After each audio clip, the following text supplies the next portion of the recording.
All right. Well, the Bilge Podcast has been looking forward to this one for a long time. Mr. Mark Teceno from the New England Polygraph and Detective Agency. This guy is one badass dude. I mean, ex-detective, polygrapher. You've seen a lot. Yep. And hopefully you brought a lot of stories here tonight. You don't have enough time for all the stories. That is awesome. We like stories. Yeah. Yeah, so what brings you here is, professional bass fishing, right? I mean, it's $100,000 rewarded to first place in the major circuits, Bassmaster or MLF. There's a lot of money involved. There's a lot of anglers who have invested money, sponsors who have invested money.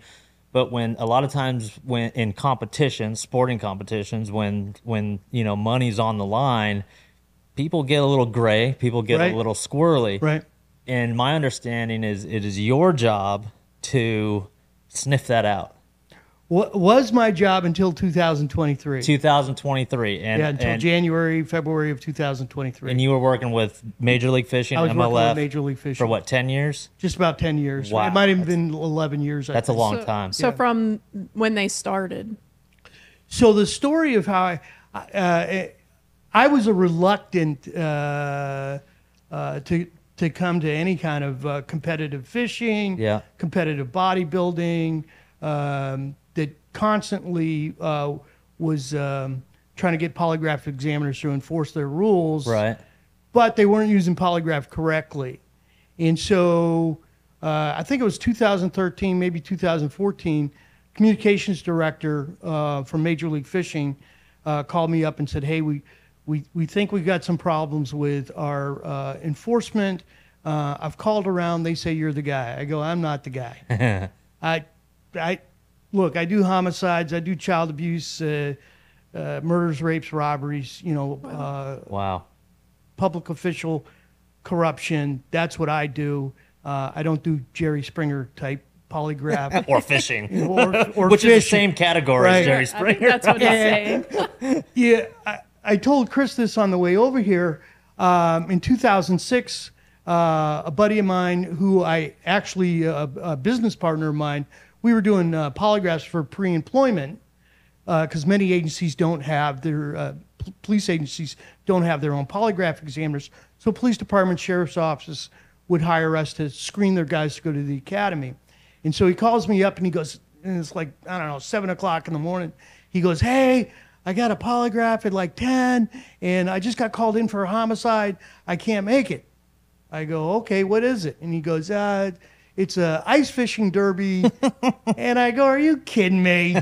I don't want to do this thing. Yeah. So I end up polygraphing over a couple days, 3 or 4 different people, including the winner. And I thought the rules were hokey. I'm trying to do it correctly. And it was about 3 or 4 days later, I'm at home, there's a knock on the door, and in my driveway is a pickup truck with 4 guys. 3 get out. At your home. At my home. And I'm like, okay, what do you guys want? You polygraph examiner? You polygraph this guy? He's a effing cheater. And I'm like, boys, 2 problems with this scenario. 1, I have a gun. Yeah. 2, I'm a police officer. So get off my porch. Wow. So from that ice tournament, people showed up. Yeah. Just other anglers in that tournament. Other anglers in the tournament. Didn't agree with the results. Right. And came to your door. It came to my door. Did they know? Could you imagine now? Did they know the results though, or were they asking you for the results? No, you should not be leaving a screening or presumptive test or the type of polygraphs that we're doing for competitive fishing, bodybuilding, without knowing your result. In fact, in Maine, I will tell you it's part of your license as a member of the American Polygraph Association. That examiner, unless it's pre-arranged through an attorney in a criminal setting, which we're not in, in a fishing or competitive sports setting, that you, as an examiner, that you have a duty to the examinee to tell them the result right then and there, and offer him an opportunity to explain why he's having reactions. Okay, so that's an interesting thing you brought up, because we did a interview with a angler back in October. He's an MLF angler who got in trouble, Spencer Sheffield. Yeah, I saw it. Did you watch the I watched it. And he said he never, does not know if he failed the polygraph. They never told him. Yeah, and I think I know who that polygraph examiner is. Wasn't you, obviously. It wasn't me. Wasn't anybody that worked for me. Right. Because I think my official title when I left Major League Fishing was Chief Competition Rules Compliance Officer, and so I would be able to hire. Well, I hired one young lady to work with us seasonal, and would occasionally early on bring in other contractors because the league said we want to polygraph everybody. Right. Back in the beginning. And so I'm like, I'm one guy. Right. You're only there for so many days. I can only run so many tests a day. And 2 is for me is a lot. Because there's a lot that goes into it. People, don't understand. So that was 2006. I'm never doing a fishing derby again. Yeah. I get in Coleman. Was it weird? Do you fish at all? I do. Well, I used to. I grew up. My dad was my scout leader. A good portion of my high school years and junior high years were in Anchorage, Alaska. Oh, wow. Very cool. Yeah. And then I had a father-in-law who was a retired FBI agent and federal magistrate up there that I was his favorite son-in-law. Yeah. And I got to fly 50 miles south of Mount Denali and fish for king salmon. I'd never fished for bass, but I will tell you, when we left Alaska and I just had like a year left in high school, we moved to New Hampshire, and I'm throwing a fish back, and my dad's like, "What are you doing?" Yeah. And I go, "This thing's too small to keep." Oh, that's hilarious. But, so is it weird though? So you have a little fishing experience, no bass fishing experience. Is it weird? No ice fishing experience, I assume? A little bit. Is it weird to polygraph a subject that you don't have a ton of experience in? Does that matter? No, not really. Okay, cool. Not really. The actual science part is whether or not that man, that gentleman or woman is telling the truth or not. Well, and I can never say somebody's telling the truth or not telling the truth. What I can do is, based on numerical values that we assign to the data, I can tell you as the tournament director or the organizer of bodybuilding, what's the chance that this person's telling the truth and what's the chance that they're not? A numerical value. We could right now we can get it within 1 in 1,000. Yeah.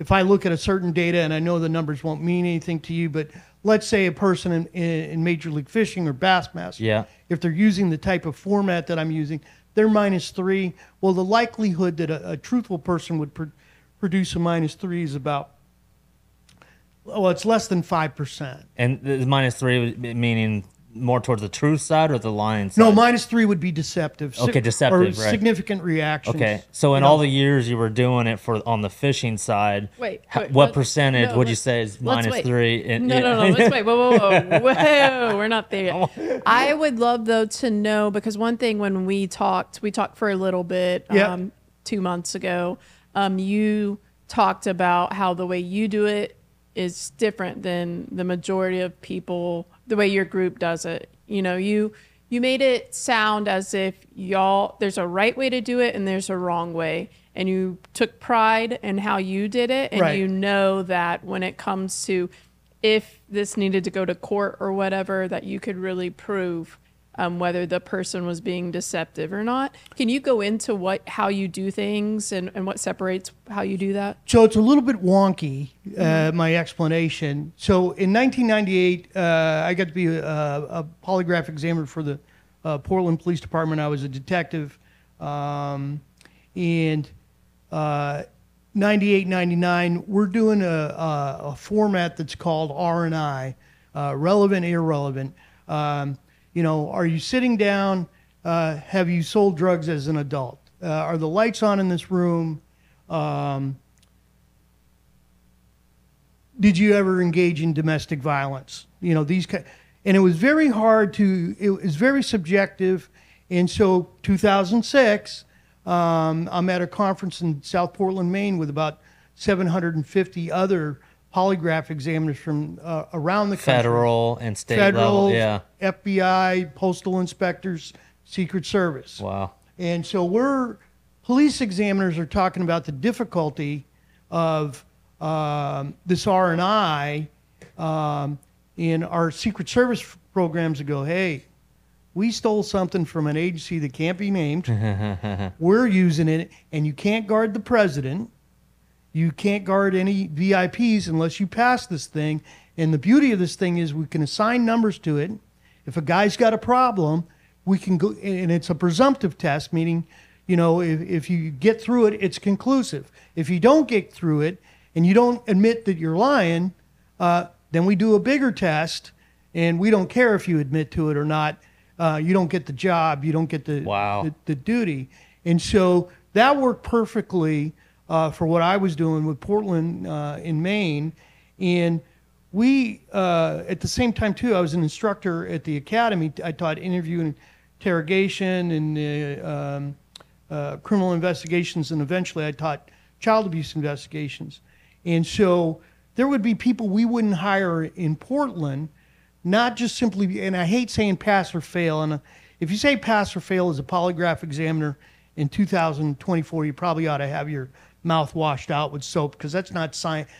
Do you pass or fail in X-ray? Do you pass or fail in ultrasound? Right. No, yeah. Shows you things, it doesn't show you things. So is the word inconclusive also, is that politically correct in polygraphing? Because you hear that it a lot is, in but it bass doesn't fishing. mean what the average public. What inconclusive means, if you have stable data, means a person with the type of test I was running for MLF, they didn't achieve a +2 in both spots, and they didn't have a -3 in any one spot. They were in between. So I can't render an opinion based on the data as to whether or not that person was being truthful or not being truthful. Is that because of the type of questions that were assigned to you to ask, or no? It could just be based on the data that the person was producing. Okay, There could be a lot of different. Okay, gotcha. Yeah, there could be a lot of different. You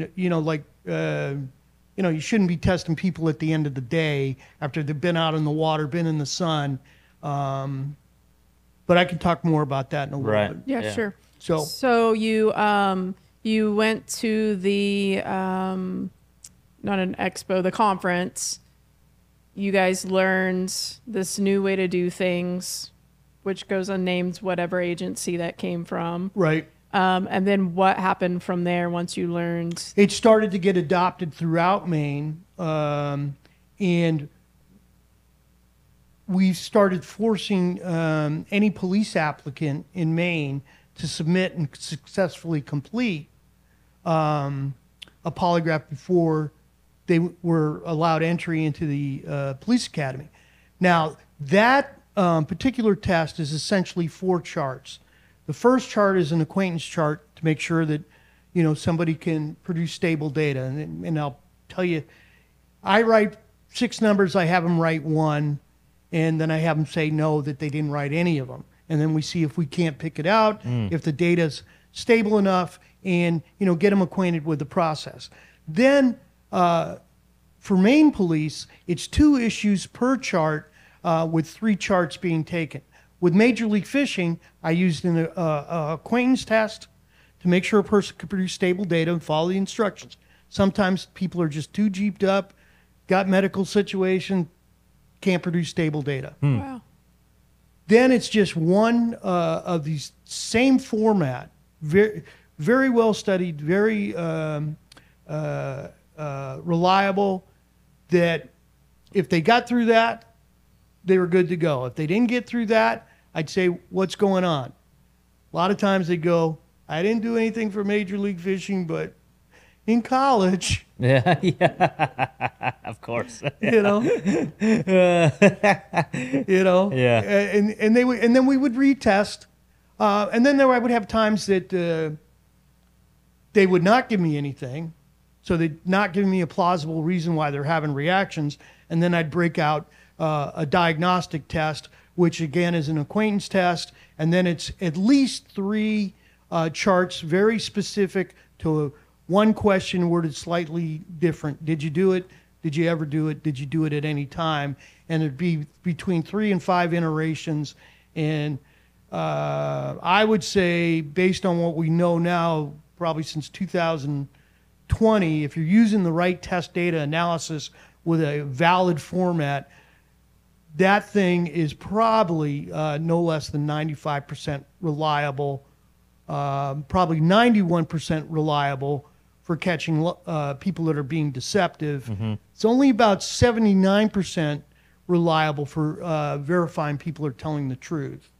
So those 4 prongs you just explained, those are, ways of asking people verbally questions and their responses to those questions. So that's the verbal thing, but the physical instruments involved are what? The lap belt, the pressure pad, the pulse reader, things like that, and you're grabbing data from all these different things all together. Right. Wow. Why do people say that polygraphs aren't admissible in court? Because in many states they're not admissible. And why aren't they admissible? Well, my flip answer is I think judges and lawyers think they'll put them out of work. That's my flip answer. Part of the problem with polygraph, and you and I kind of talked about it on the phone, is there's no shortage of snake oil guys out there. Right. So when I first came to Major League Fishing, I would get guys that had been, I think the first 3 polygraphs I ran was Kevin Van Dam, Boyd Duckett, Gary Klein. Wow. And I joke, Boyd said, "Hey, I'm afraid of you."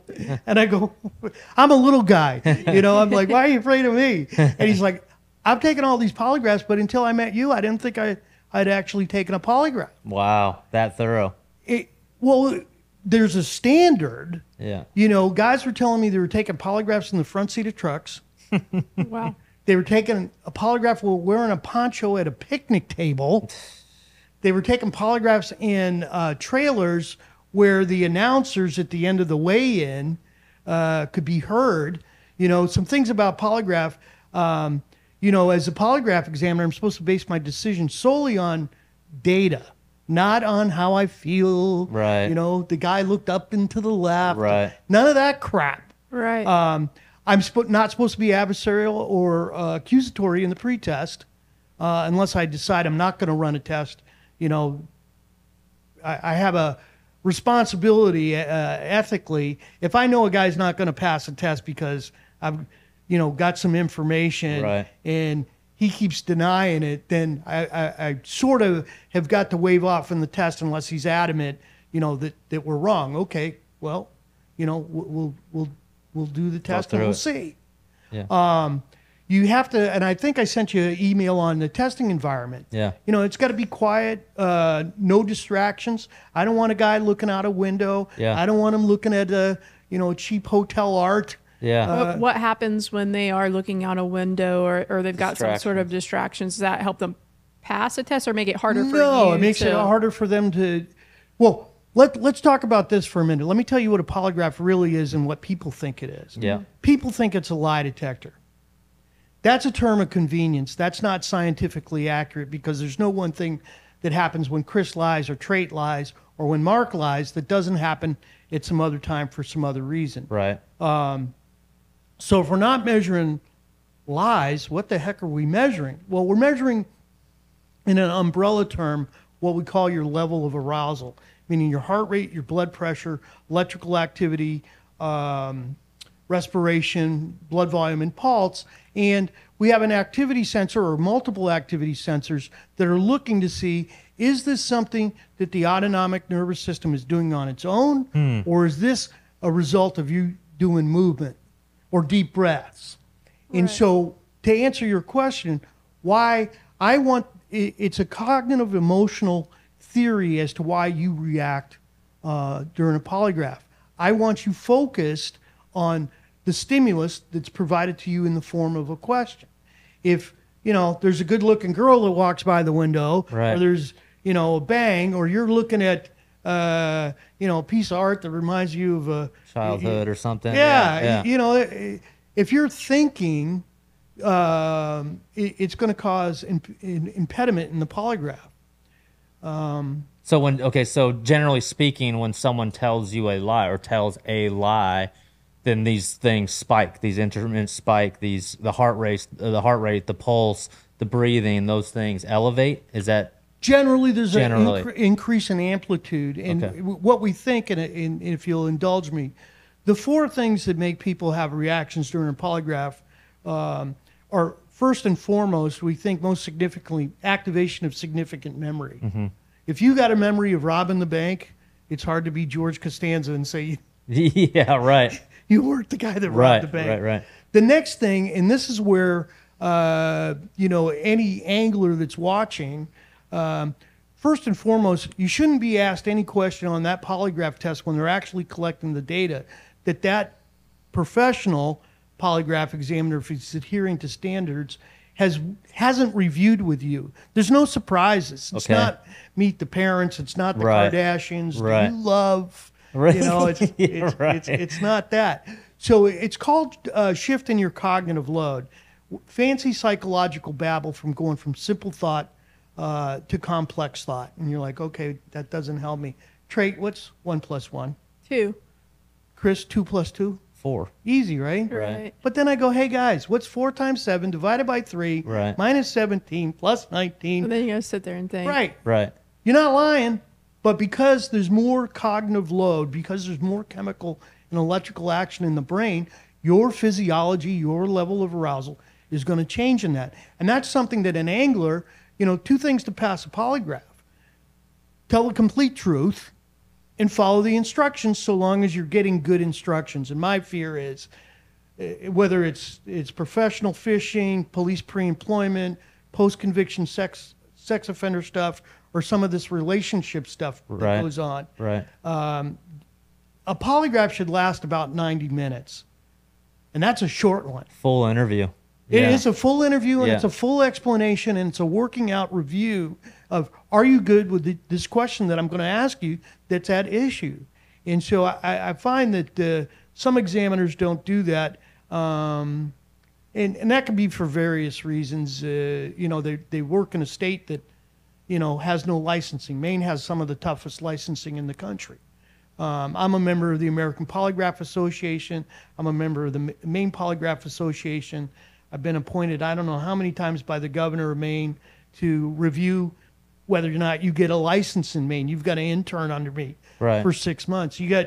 Go to New Hampshire, buy a old polygraph instrument and throw your sign up. God bless you. Yeah, no kidding. You're a polygraph examiner. And you're the guy doing the polygraphs behind the weigh-in trailer or at the motel or with a poncho when it's raining at a picnic table. Yep.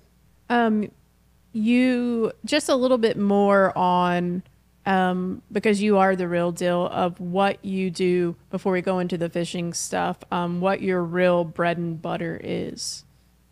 It's a mix. The majority of what I do is criminal testing, for defense attorneys. Occasionally, I do some pre-employment, and I have an agreement with any law enforcement agency that I do their pre-employment for. If they got a child abuse case, then I do their work pro bono. Are there any states in the United States where polygraph exams are admissible in court? Yes, there are. Yeah. So I meant to get to that. So New Mexico has a beautiful program in which both sides are allowed to admit, meaning the prosecution and the defense are allowed to admit polygraph evidence. That gets you excited, doesn't it? It does. You like that? I do like it because it's a way. I got to spend some time with F. Lee Bailey. In what a character he was. But one of the things he said about polygraph was it was a way to pick the winners. Yeah. My gosh. That's awesome. And so 11th Circuit, which is Florida, Georgia, and Alabama, federally, it's allowed in. And then we came a hair away from having it. We're about 2 years away in Maine, is what some of the prosecutors tell me.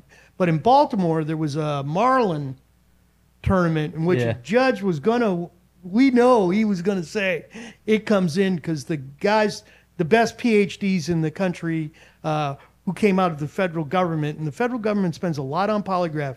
You know why? Because what do we use to catch terrorists? Right. They work. They work. And what do we use to, if you're going to guard the president, or if you're going to guard a Supreme Court justice? Right. Now, polygraph's not perfect. Right. But even the worst study, the National Academy of Science 2003, says, yeah, it's not infallible, but there's nothing better. So then here's my question. Usually if someone takes a polygraph, because you said like, there's a little bit of chance it's wrong maybe, right? Yep. Are they usually, with the little bit of wrong, they pass it and you don't catch that person? Or the little bit of wrong, they... And so, I'm going to get wonky on you. Yeah. Uh-huh. So a false positive is when I ask you, did you rob the bank? You didn't rob the bank, but it looks like you're deceptive, that you have significant reactions indicative of deception. Right. A false negative is I go, hey, did you kill the guy? You go, no. And they're like, okay, it looks like you didn't kill the guy. It looks like but you did. Right. So that's a false negative. Right. You're probably going to have, and I don't know what the exact number is, but false negatives, saying somebody's truthful when they're lying, is very, very small. Mm-hmm. Does happen. I've actually had it happen in a murder case in which lawyer wasn't honest with me, client wasn't honest with me, but that person at the time of the crime was high on bath salts, Benadryl, Fireball. At the time of the testing? Time of the crime. Oh, time of the crime. Okay. Time of the crime. So you couldn't form a. I don't think they had a clear memory. He didn't know what he did. Of what they did. Intellectually, and there was very wonky data that if I had a do-over, I talk about, Mark Teceno's done every mistake he can make as a polygraph examiner.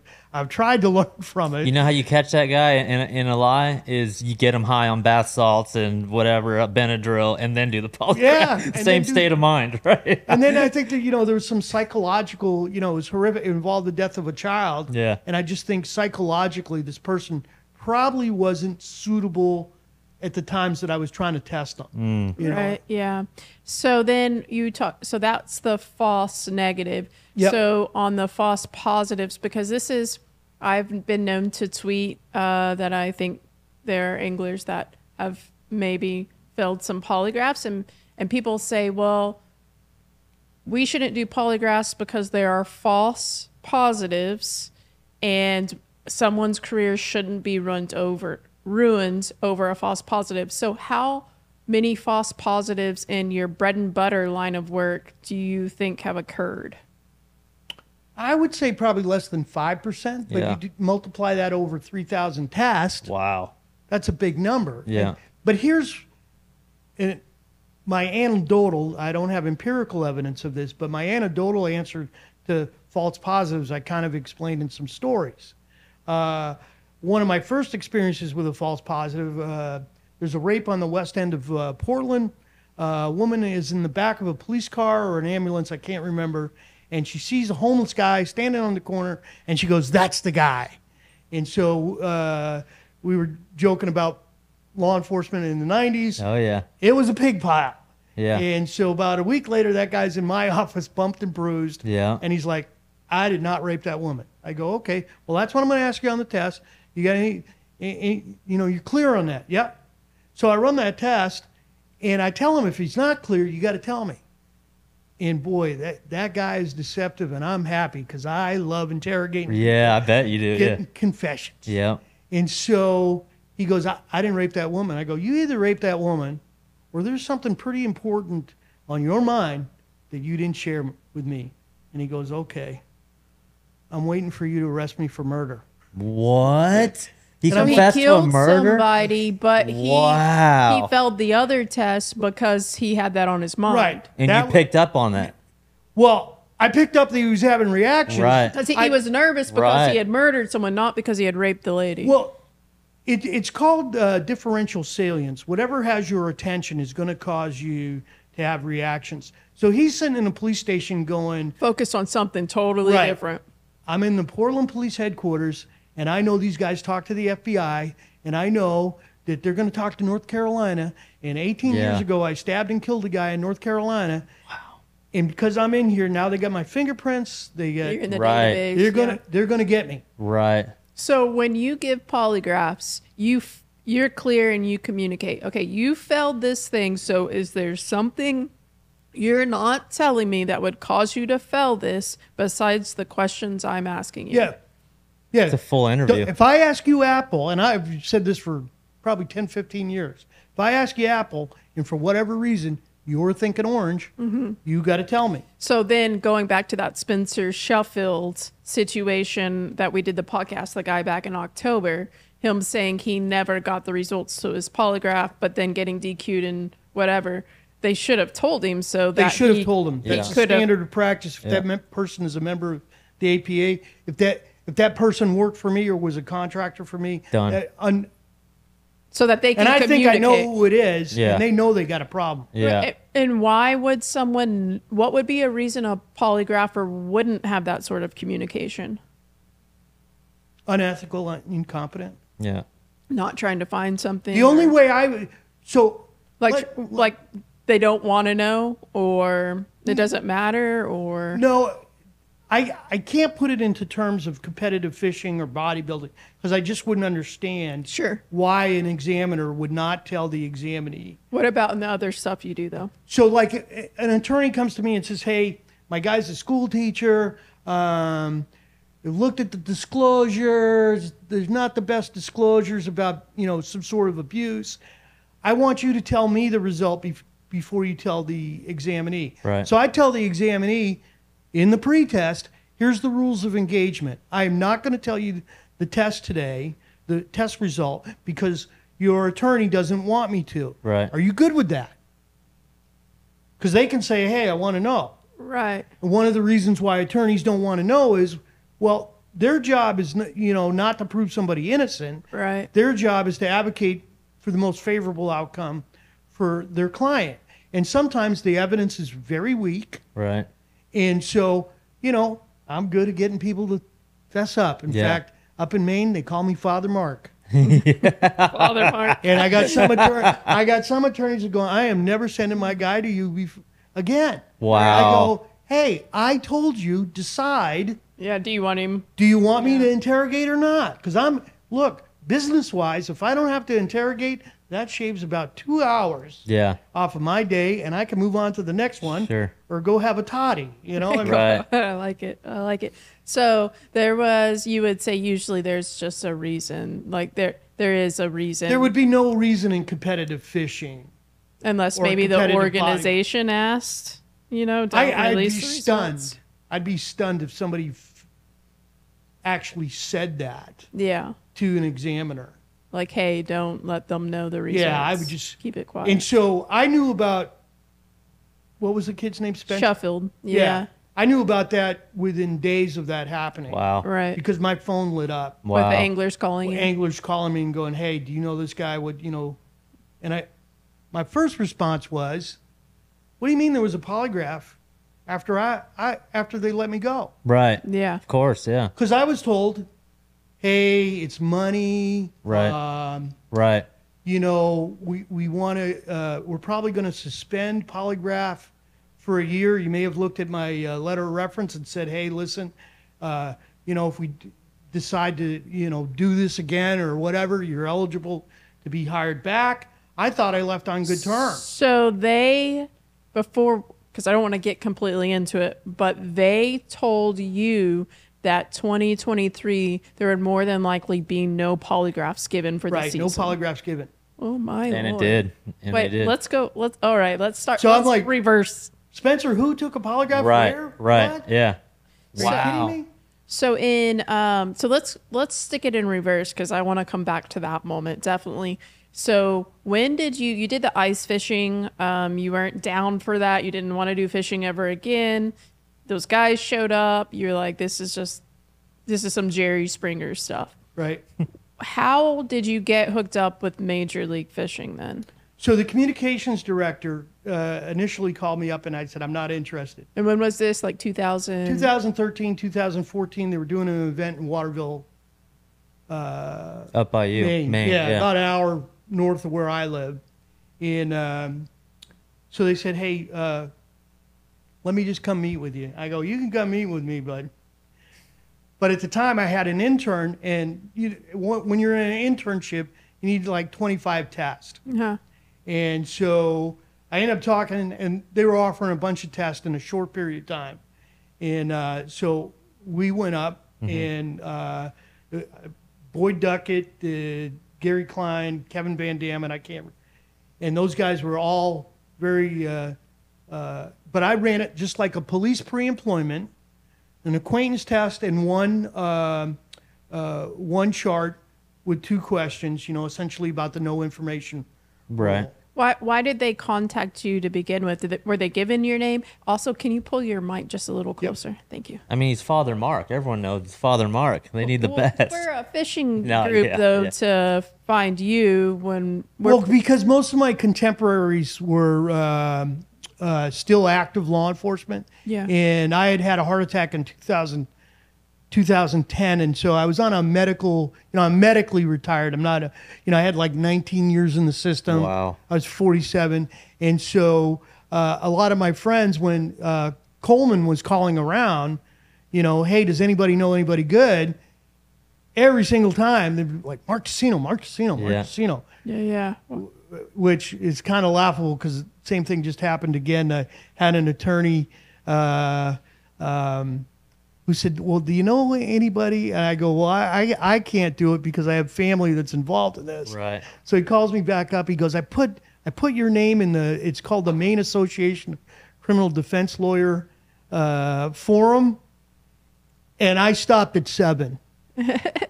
I go, well, I'm good, but I'm not the best. I work with, I call myself, with the exception of one guy, the weak link in my... I work with some amazing polygraph examiners. That's I brought awesome. Vanessa Kahn, who was a former U.S. Army military police investigator, combat veteran out of Iraq, into Major League Fishing. Wow. And then I had a detective that he and I worked, 30 years early on as a contractor. So this was 2013-14. You got the call. Yep. You go. Do they give you like questions they want you to ask? I said, give me the rule. The rule book. Yep. And then I sat down, I think, with Coleman and a tournament director, and said, what are you interested in? They wrote like 16 questions. I go, 1, maybe 2, if you want reliable polygraph. And they were like, well, we just had this guy. He did 8 questions for us. And I go, that's junk. Yeah. That's a violation of standards. That guy is not a member of the American Polygraph Association. And if he's a licensed polygraph examiner in Maine, he shouldn't I want his name. Yeah, he shouldn't be. We've actually threatened in Maine to arrest polygraph examiners that have come from out of state to do bodybuilding competitions because they don't have a license. And when the competition called me, the organization called me, they said, here's what we want you to do. We're going to line 25 guys up in a hallway in a hotel, and we want you to spend 15 minutes. I go, that's not polygraphing. How dare you? Yeah. You need 90 minutes at least. At least 90 minutes. There's a federal regulation in pre-employment polygraph that says if you're going to be hiring law enforcement, it's the one exemption in the Employee Polygraph Protection Act. It's got to last 90 minutes. I have a hard time getting done in 90 minutes unless... Wow. Just 'cause the explanation, Sure. You need informed consent. Going back to the bodybuilding thing, what's the number one question? I mean, I think I know the answer to this, but what's either steroids. Yeah, steroids. So in the fishing world, with all the years you've done with Major League Fishing, what would be the equivalent? So did you do steroids in the bodybuilding world? On the fishing side, what's the number one question that pops up? Well, for us, and we refined over years, and I thought right before COVID, we really started to have it right. The number, did you ask anybody for info? No. Waypoints? For location information, and we defined it as waypoints. Yep. Geographical identification. Go to the landmarks, whatever. Yeah, whatever the landmark was. Yeah. And then did you ask any non-competitor for fishing information, meaning bait, Right. Tactics. Same get thing back on to that. same thing on the bass side. You yeah. you are just flying right up there. Let's wait, because I want to get there. We're believe this? building. It's like is it a crescendo or something? Charles, I need help. So they were only allowed to give you 2 questions. Is that? No, I mean, I'm responsible for the wording of questions. I mean, Right. it might have been, there might have been some information that, somebody had been on the water during off limits. Right. I'm trying to think what some Those are the main. might have been in things. some, you like there was an issue with one angler using a drone. Yep. Yeah. It wasn't his drone. It was this camera guy's drone. I don't even know it was his camera Yeah. guy's drone. Yeah. I don't- would say it was. Yeah. Yeah. If it's someone's drone. Yeah. It was someone's drone. I don't think we ever 100% nailed that one How about down. snagging of the fish? So there's like a thing where, Yeah. yeah. Yeah. So when Why'd you're- you sigh? So, so we're not there yet. We're working. We're in 2014 Oh, okay. right now. Okay. Gotcha. I was checking. So when you got this book of rules, how did you go about starting to structure these questions for fishing? Well, I was very fortunate to have a couple tournament directors, and lastly with Aaron Brashears, who was a former police detective. I like Aaron. And, police officers, even if they're a sheriff's deputy, me be trying to be funny, Yeah. have some understanding of what the limitations are. Sure. And so we would look at what are the most likely, what are the big game-changing, what really constitutes as cheating. And so we tried to focus on that. But occasionally, the fish got snagged. Right. He won't admit to it. Right. Right. So when did Yeah. you did that first one? When did it become like, okay, you're our guy. We want you at all these tournaments. So they called me for, I think it was Baton Rouge. I go, you want me to come to Baton Rouge for what? And they go, hey, everybody that took a polygraph with you really thought you were outstanding. Did anyone have an issue? Did Yeah. you pop anyone that Yeah. first? You did. Someone. Wow. Yeah, but it was, here's the problem with polygraph. And so I'm going to tell you a story to illustrate that. Polygraph is more sensitive to deception than it is truth-telling. And so you can have associated thought or recollection that causes you to have intrusive thought or erroneous reactions. And you're like, okay, Mark, what does that mean? So I'm going to tell you a Portland police story that's going to demonstrate what I mean by this. My sergeant comes to me and he goes, hey, we just arrested that guy in that bank robbery for the other day. I go, good for you. And he goes, we want you to give him a polygraph. And I go, why? He's the guy Yeah. in the picture. Yeah. Right. Right-handed. Hey, how am I doing now? You're good. Yeah. Close, but a little closer. Yeah. There you go. Okay.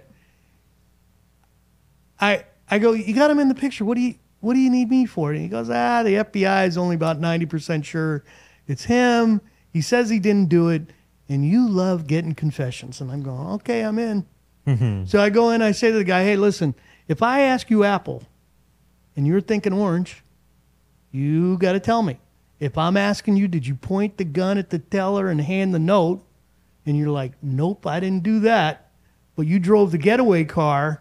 You gave the combination to the safe away, or you were the lookout, or you hid the money. Right. You better say something. You got to tell me. Yeah. You might pass. Back in those days, I was using pass. Right. You might do all right, but probably not. So he says he's good, and I'm running that test, not good. And I'm like, gotcha. So I pull out the picture. I go, dude, stop. That's you. He goes, Wow. not me. And Mark Teceno being flip, I go, what? It's your twin? And he goes, he's not my twin. Which in cop language, I'm going, you know who it is. Yeah. I go, who is it? Yeah. He goes, it's my younger brother.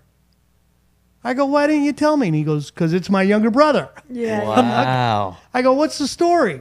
He goes, the other night, my younger brother comes over the night of the bank robbery, or the day of the bank robbery, comes over in the evening, and he pays me a bunch of money that he's owed me for years. And my younger brother has never had a wow. job better than Burger King or Dunkin' Donuts. And I'm not saying anything bad about those No, jobs. sure.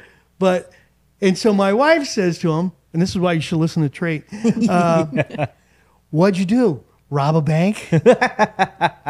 My younger brother laughs and leaves. Mm-hmm. And so I often taught this is an example of false positives. The story just cracks me up. So they get out their TV trays, they get out the Swanson TV dinners, and they sit in front of the 6 o'clock news, and the news announcer shows the picture and says, the Portland police and the FBI would like the public's help in identifying this bank robber. And she panics and says, oh my God, they're going to come here. So she grabs the stolen money, and instead of picking up the phone, goes out to the garage, opens the trunk of her car, pulls the fabric away from the lining, puts the money in there, closes the trunk, and they finish dinner. And they no sooner finish dinner, boom, boom, boom. Portland police detectives, hey, is this you? Nope. Do you know who this is? Nope. Mind if we search your house? Sure, go ahead. They don't find the money. And it's not until I polygraph the guy that we figure out where the money's at. Wow. Yeah. So that first pop you got in that first fishing tournament, do you remember what it was for? Yeah. It was somebody having done something at a different organization years earlier and not sharing it. Oh, wow. So it wasn't he ended up admitting. Yeah, they ended up admitting and do a retest, and all was good. All was good. Interesting. Wish they hadn't wasted our time. Right. But people are afraid, and they don't know what to say, and they don't want people to think bad of them. And I walked a very tight rope. People would tell me stuff that had nothing to do with that test. Had nothing to do with fishing. And your job was only to see if they did this in fishing, didn't follow these rules. Did this with Major League Fishing, and sometimes just for that season. Yeah. So if they told you something else that that did not apply to that right there, you were like, well, you took it to the grave because it didn't have anything to do with. Yeah. Interesting. Yeah. That's good. Yeah. So then you talked about Baton Rouge. So they had me down there. Then they flew me up to Wisconsin, and then they called me up, and they said, "Hey, I won't say what state it is because I don't want to identify our first real problem." Right.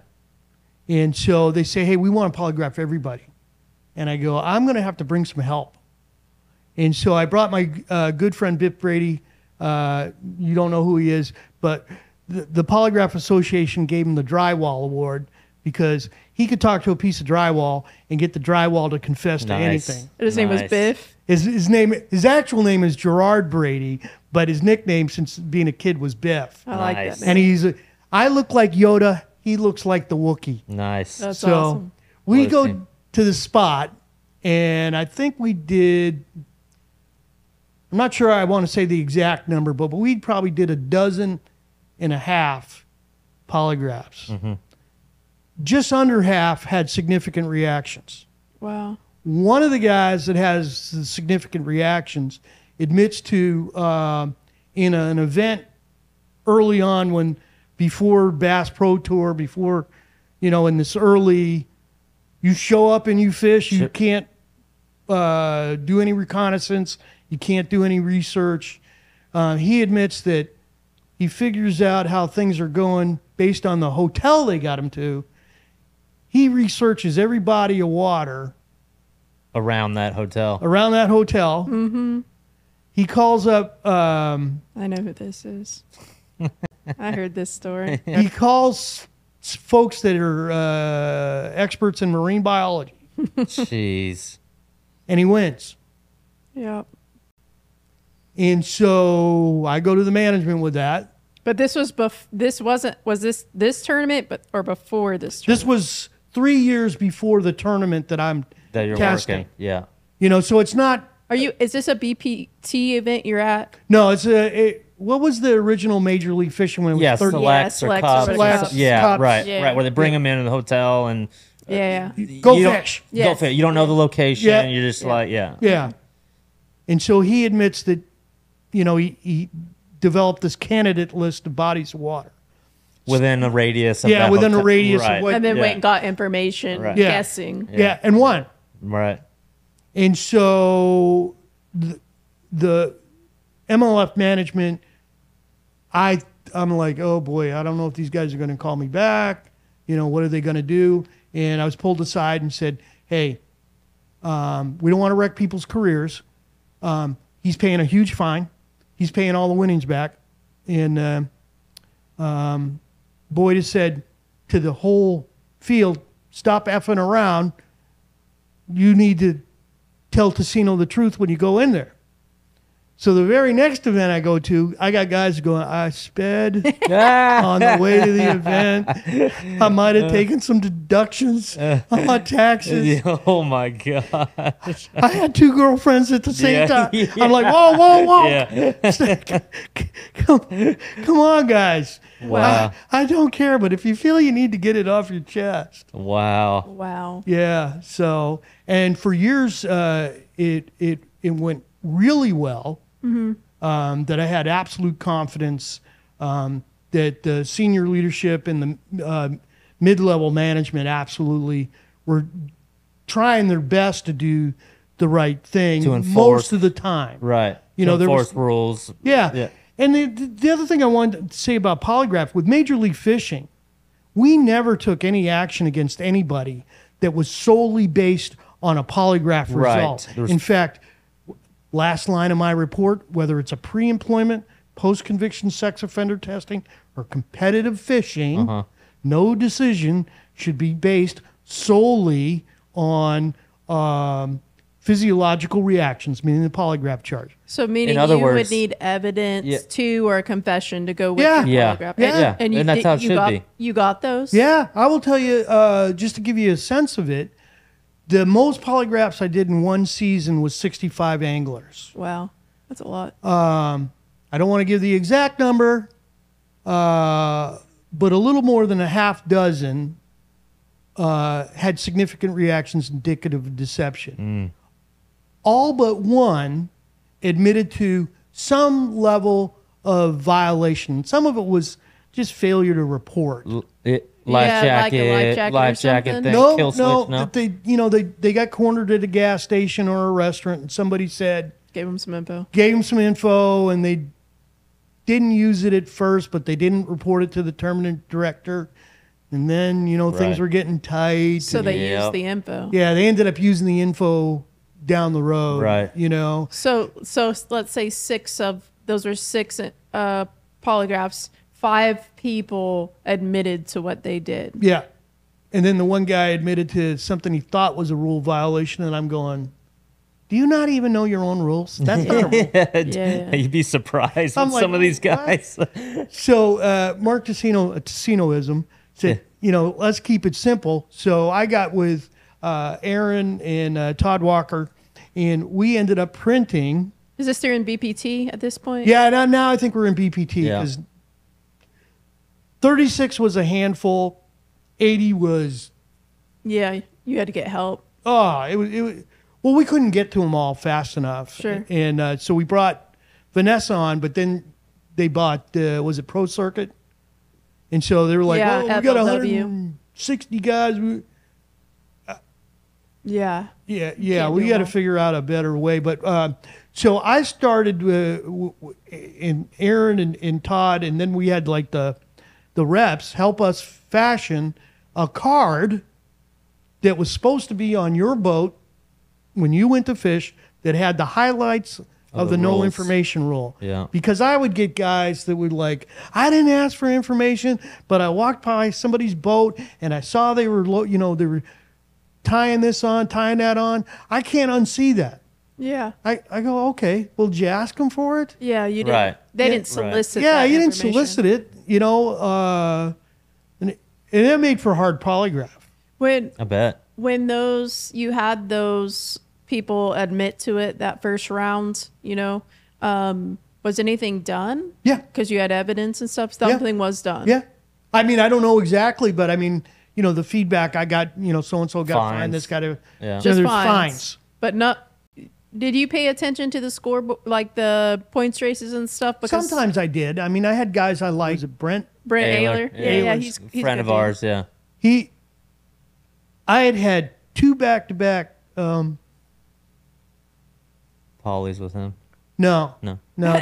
police officers that had passed away. I had just found out on the second one when Brent came in. Wow. He was super good to me. Wow. Well, he's a good Brent's a dude. good guy. Yeah. Really good guy. Yeah. Man. And While you were at work. while I was at work, 20 On the minutes. road. I just finished one polygraph, was getting ready for the second one, and he was just amazing. Line of duty? No. No. Yeah. Worse than that. Oh, gosh. Suicide. Oh, boy. I don't know. Yikes. Great cop. Yikes. Suicide's killing more cops than bad guys are Crazy. right now. Crazy. Yeah, it's just nuts. Tough days to be a cop. it's I got a ridiculous. lot of cop buddies, man. Yep. I always like a good cop story on the way here. I was telling you, it's so much respect for those guys, man. So Yep. much respect for those guys. Yeah. Well, I say this about, it's the best and worst job, Yeah. and some of the best and worst people you'll meet are your fellow police officers, So, Wow. sorry, I didn't mean to. Yeah, no. No, I'm sorry. Yeah, Brent's a good dude. There's a lot of good dudes in Major League Fishing. Yeah. Yeah. Guys that would take their shirt off their back. Right. Yeah. Guys that got sick, I'd pray for. Yeah. When I got sick, guys Sure. prayed for me. Right. Yeah. Wow. Wow. Those good guys you talk about, how do they handle the polygraph? That's a question I want to get to. I'll save that one. You said that guys were getting fined, to your knowledge. Yep. But there was nothing being done when it came to publicly, like if they got first place, the public never knew that. Right. That they, And that's at that but point, that's at the organization's discretion, right? They could do whatever they want I'm with just- that information. I'm just saying. Yeah. I'm just Right. laying it out Yeah, here. I'm just saying. At that point, had anyone won a trophy that was involved in any of that? Yeah, I don't know initially, but there had been, they had done Pretty well. high, yeah, pretty high. They had done finishes. well, and all the good guys knew who I was having problems with without me ever saying anything. Right. I probably know who you're after. Right. Of course. I bought into, and I love this guy, Gary Klein, and I know the numbers won't mean anything to you, but you got to be +2 in both spots to pass a polygraph to go to the main police academy. You got to be +6 to guard the president. Gary Klein repeatedly was +13, Wow. +12. So a guy like Gary Klein, because he's one of the owners, what was he saying anything to you at this time when people were not doing well on polygraphs? Or was he? I had conversations with a bunch of owners, Yeah. and I suspect that now that I know more than I know, Yeah. or did know at the time rather, I suspect my conversations is in part why Vanessa and I are no longer with. Wow. Yeah. Sure. Wow. So that was when it first started getting okay, there's some issues, polygraphs are rooting up some situations. Yeah, but you got to look at it it's not that people are layman terms, failing tests. Right. They're having significant reactions. Right. We're going after them. They're telling us stuff. Right. I've got Aaron Brashears, who's a police detective. I've got Vanessa, who's a former Army military police investigator. And some people think I'm not a slouch when it comes to investigations. Yeah. We've got text messages. We've got cooperating. You got evidence. We've got people that are willing to sign a piece of paper and say, I saw this. Yeah. Or I was told this. Right. Or, Wow. And so nobody in Major League Fishing ever got fined, sanctioned in any way simply because they didn't do well on a polygraph. Right. It was, and I talk about well, go ahead. Because I'll get. I want to that's hear great. it. Let's go. So, post Spencer's polygraph, I got told one of the reasons I'm not with polygraph is because I was too honest, I was too good at what I did, and I treated some of the anglers like criminals. You wanted to know the truth. Well, You wanted to. Do your job. Yeah. Yeah, I mean, You wanted their story. look, I've rubbed the back of child murderers. Yeah. I've held hands with someone that's killed their spouse and prayed with them. I've smoked a cigarette, and I don't smoke. Right. But we always had a pack of cigarettes in the detective. The mental thing, huh? The bonding look, thing. Yeah. So after that first group, you know, you had 5, 6, however many it was. What? And I would assume it gets out to anglers. All right, this guy takes it seriously, so we better keep our act up. How did it evolve from there? Did people Bass Pro Tour? The Bass Pro Tour. Yeah, because originally when it was just the cups, and you know, Boyd came out with "Stop Screwing Around." Yeah. Yeah. And I mean, my understanding is they whacked the guy good. Yeah. So then Bass Pro Tour starts. You start working with Aaron Bashir's kind of situations start happening. What was some of the stuff like? Was there any situation that happened that nothing was done at, or that you were like, yeah? Can you talk about that at all? In a very limited. Okay, that's fine. Very limited. You know, and some people think it's kind of my fault. Well, you know, I'm in a hospital room. I can't run tests. Ness kind of takes over for me. We have an angler that repeatedly blames me for a number of, you know, not doing good. He blames me a lot too, probably. Wow. And you know, I'm like, I don't want to be part of the issue. I don't want. Let someone else do the test. Yeah, I don't. You know, if I'm stimulating you psychologically. So going into this, how many issues had this angler had? A lot. Half dozen. Yeah. Deceptions. Yeah. Wow. Yeah. And when you talk about like evidence, like text messages, things that the angler's willing to sign things. Well, I would say I would say this: top tier management joined me in a post test and said, "You got one opportunity to tell us what's going on, or you're done." Wow. Came out with it, and we would have to fly certain anglers to Maine because they were not allowed to compete until they passed the polygraph. So we had several people come to Maine on their own dime. Yeah.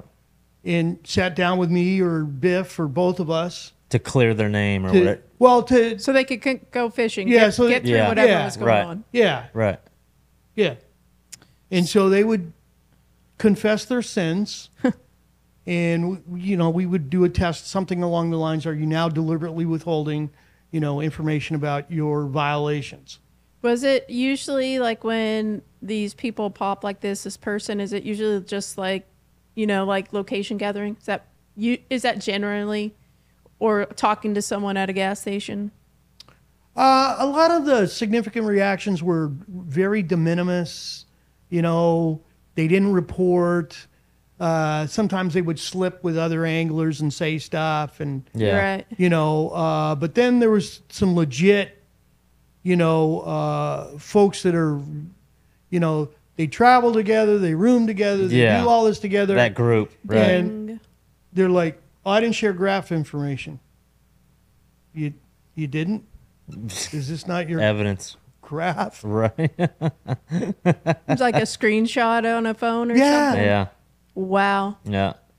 You know, and how did you get that? Well, I got that because the guy just polygraphed, told me he shared it with you, or you shared it with him. And at that time, the anglers couldn't share information amongst. Share anything. Yep. Whether it was Group A or Group B. They're not really supposed to an extent. Well, now they can.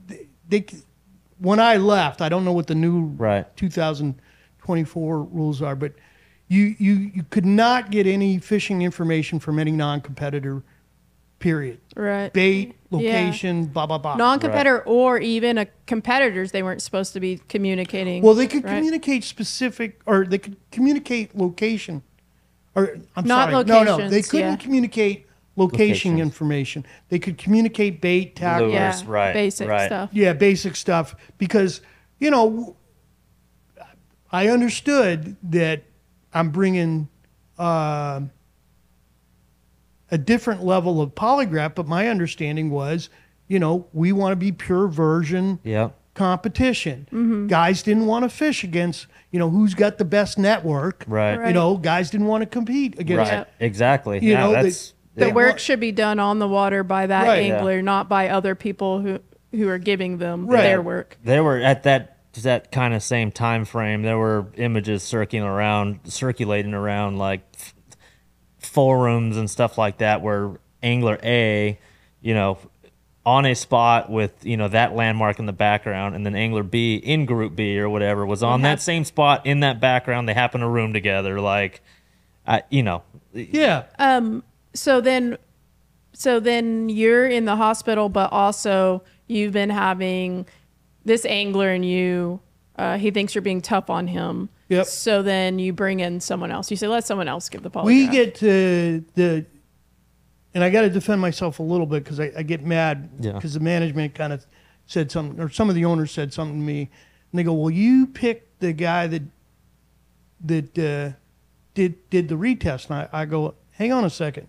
We had two of the best guys in the country, they're right here in Texas, that are very experienced Department of Public Safety investigators. Awesome. That were available, willing to do it, and for whatever reason, schedule, travel, there was always an excuse why we couldn't do it.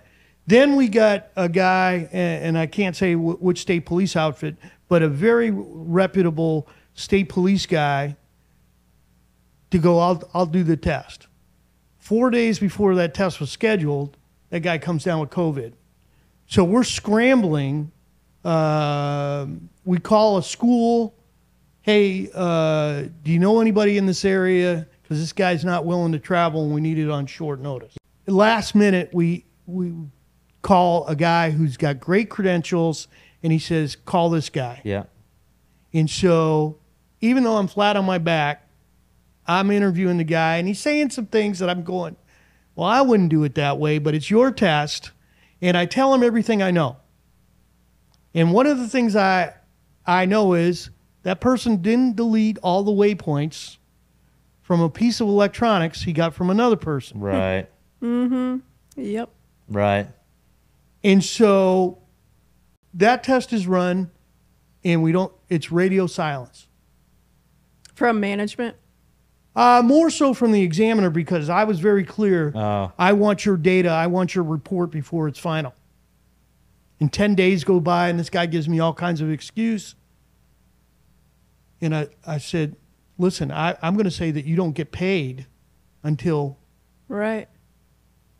And so finally I get his data, and Ness and I look at it, and he's got this guy at +6, and Biff, who's the most lenient scorer, scores a -18.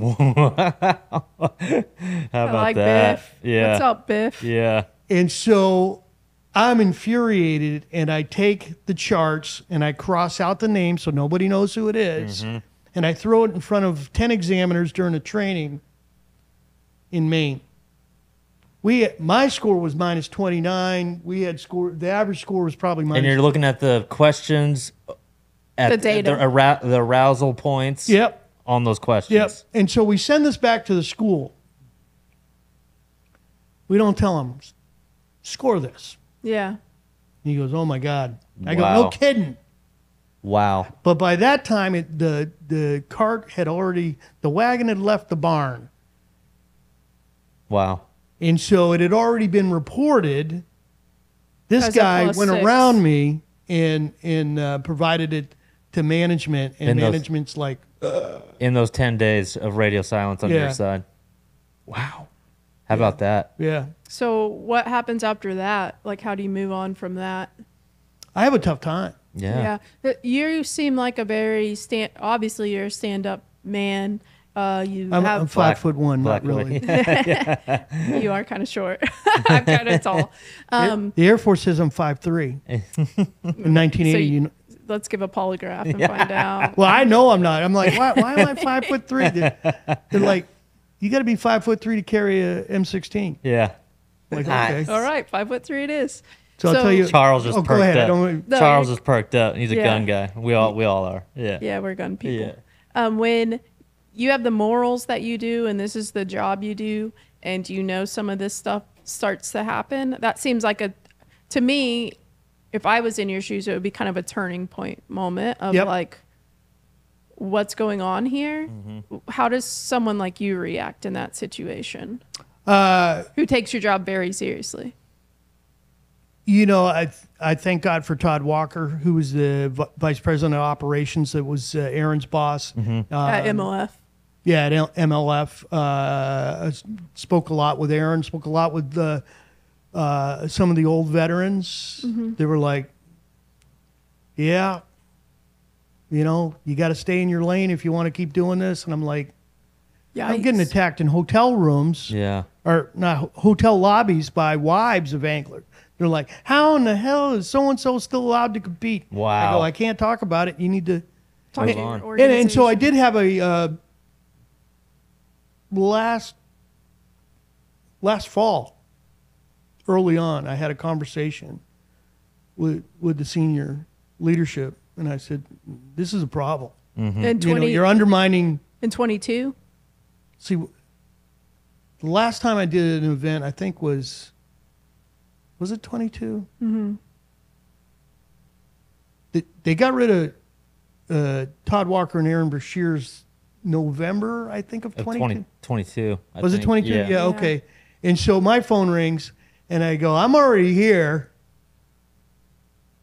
What are we doing? Because I just got off the phone with those guys, and I don't even know where I'm going. You know, they let Brian Rue go, who is a event coordinator type guy. I don't even know what hotel I'm going to. And this is the end of the season? No, this is like November. Okay. You know, early November. Team tournaments or whatever they were back then. And they go, no, Mark, we really want to keep you. And I go, okay. You know, there's been some, you know, we've lost some money, and, you know, we're trying to streamline, and you know, Todd's out, and these different people are in. Aaron's out. Mm-hmm. Why was Aaron out? Can you say? Did it have anything to do with like what you guys? Because it seems like you guys work together to try and, you know, hold. I don't know that. Yeah. I don't know that. I mean, originally, you know, we were told it was money. Yeah. That they were, you know, merging, cost savings, sure, that sort of thing, and so I did this instead of flying me to all these events, and instead of flying Nessa to all, because we were working separately during exams, but we're Zooming. You know, we can Zoom each other's. I can look at her screen; she can look at my screen. Yeah, see what's going on. Yeah, real time, remotely, and so we were QCing each other's data. And I said, you know, why don't you have one of these big events? Have us both there. Yep. I will try to do 3 in a day. Yeah. Try and help them cut costs. So I wrote up a big thing. Heard nothing. January comes around. Like, hey, can you go to this event? I go, I can. It's like in 5 days. You know, usually I have some heads up. Right. You know, I go to that event. I have conversations with people that know some things, and I'm kind of like, I don't know how much longer I can keep doing this. You know, a couple different reasons. One is health, travel, but 2, you know, it's just not proper polygraph. It demeans the profession. You know, we get enough crap. Oh, it's not reliable. Right. You could step on a tack, and you know, and I was joking. That doesn't work, by the way. No, or does it work? Well, please do it every time I ask you if you did it, because guess what happens? Yeah, spikes. Right. If I kick you in the shin, your blood pressure, your heart rate, your electrical activity changes. Something's going on. So, were you seeing like trophies and stuff being given at this point that shouldn't have been given? I'm not going to answer that. Any AOYs? I had to ask. I know the answer. So when I die, there might be an envelope. Yeah. Just send it to me. Trait. That will say. So this is end of 22. You're not feeling well. they're not really taking seriously what you're doing. Yep. You're putting all this effort into it. Yep. You're taking less money than you probably should be making. Yeah, I was probably making, but you know, and I'm forever grateful for Major League Fishing. Yeah. Because I got to meet some amazing Yeah. people and their families. Yeah. And I would say Boyd Duckett, very good to me. And you were there, what, 3-4 days at a time, or at these events? Sometimes a week. A week. A week. Wow. Yeah. Were y'all polygraphing every day or just the first 2 days of a tournament? Initially, I was polygraphing every day. Every day. Mm-hmm. Couple times a day. Wow. But it got to be a lot. I mean, even in perfect health, Yeah. 2 polygraphs a day is a lot. It's a Yeah. full interview. Because if one goes south Right. for whatever reason, you know, my brother gave me a fish when I was in college. Right. Well, I don't have nothing to do Right. with Major League Right. Fishing. But I don't know that. Yeah. I'm not a mind reader. So you got to sort dig of, deeper. You got to work through it. You know. And so then what we worked out is 2 polygraphs a day, several days a week, with an admin day that would allow for retesting, report writing. Just in the beginning of the tournament, though, were you doing tests on like on cut days? I'm not sure I know what you. Yeah, no worries, no worries. But I was polygraphing people on their days off. In fact, I had gotten Aaron, Brian Rue, and Todd. Todd Walker can actually read polygraph charts almost as well as I That's can, because cool. that's how much time we spent together. Right. Yeah. We made sure that the environment was 72 degrees, Wow. free of distraction. Perfect conditions. As close, we'd have to fight with a couple hotels in which we're like, you got to give us a different room. I Sure. can't be in a room off the lobby when, you know, All that noise. the Noise. Jehovah's Witnesses are coming in. Yeah. You know, nothing against Jehovah's Yeah. Witnesses, but yeah. And so we would want to test people earlier in the day on their day off, and we would try not to test people if they had a bad day the day before. You know, Interesting. Yeah. you know, I had Because of the stress, probably. it's stress. Yeah. You know, and I wanted, look, if you fail my test, I want to be because you're being deceptive, Right. not because you're having a bad day. And I mean, you know, guys had life events that happen, you know, Sure. their parents are sick, or, you know, guys are going through a divorce or whatever, Sure. Right. you know, and then you come in and meet Mark Teceno and Yeah. Throw something else on it. yeah. So, That makes sense. yep. So end of 22, you're kind of, that's all going on. When did you stop administering polygraphs for MLF? How did that happen? What's the date on my letter of reference? We're at the end of 22 right now. Yeah. So we get through 22. We're in January Of 23. of 23. I think I'm the old guy. I didn't take my Prevagen, so I get a little confused. But whatever the date on that letter of reference was. So I get a call. I go, hey, you know, money. We're new management team. We're going in a different direction. And I go, okay. Because I wasn't happy, Yeah. you know, and it was a way I thought to part ways amicably. And I go, can I get a letter of reference at least for Vanessa? And they said, could you write it? They wanted you to write it. I go, okay, We'll just sign it. all right. So I wrote it, and then the situation with Spencer, my phone blew up. Under a new polygrapher. Yep. I go, who? And they described him, and it's the same guy.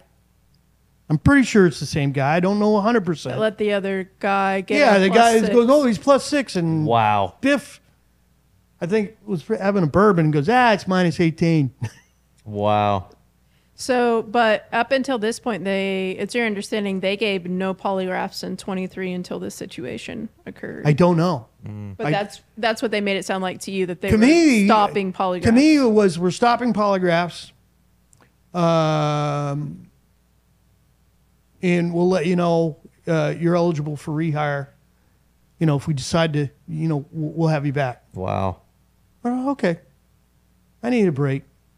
You know, Yeah. because I'll tell you the truth. It's easier for me to test somebody on a homicide or, you know, child abuse than it is to test some of the personalities in Major League Fishing or competitive fishing. And it's not because they're cheating.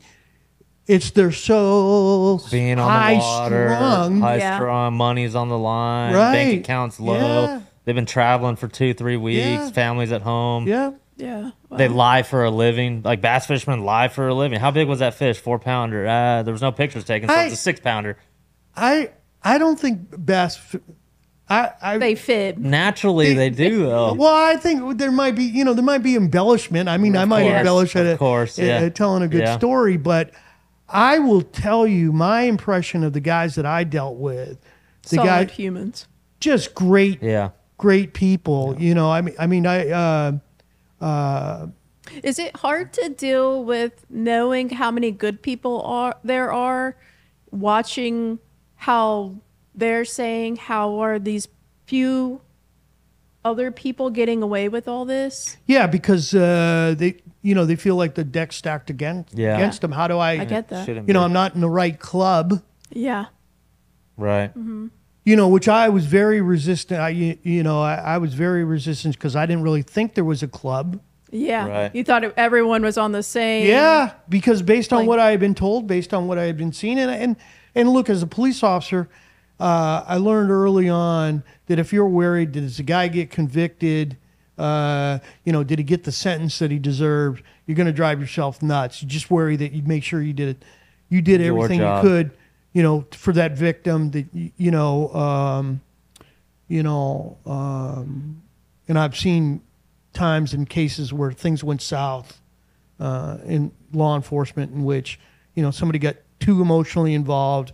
And I try to go, it's fishing. Right, it's just fishing. And I don't mean just fishing because I knew of people's livelihoods. Yeah. Sure. But I did my job. I passed it on to people that I think Aaron Brashears and Todd Walker did their job. I'm not sure. And I think Don Rux.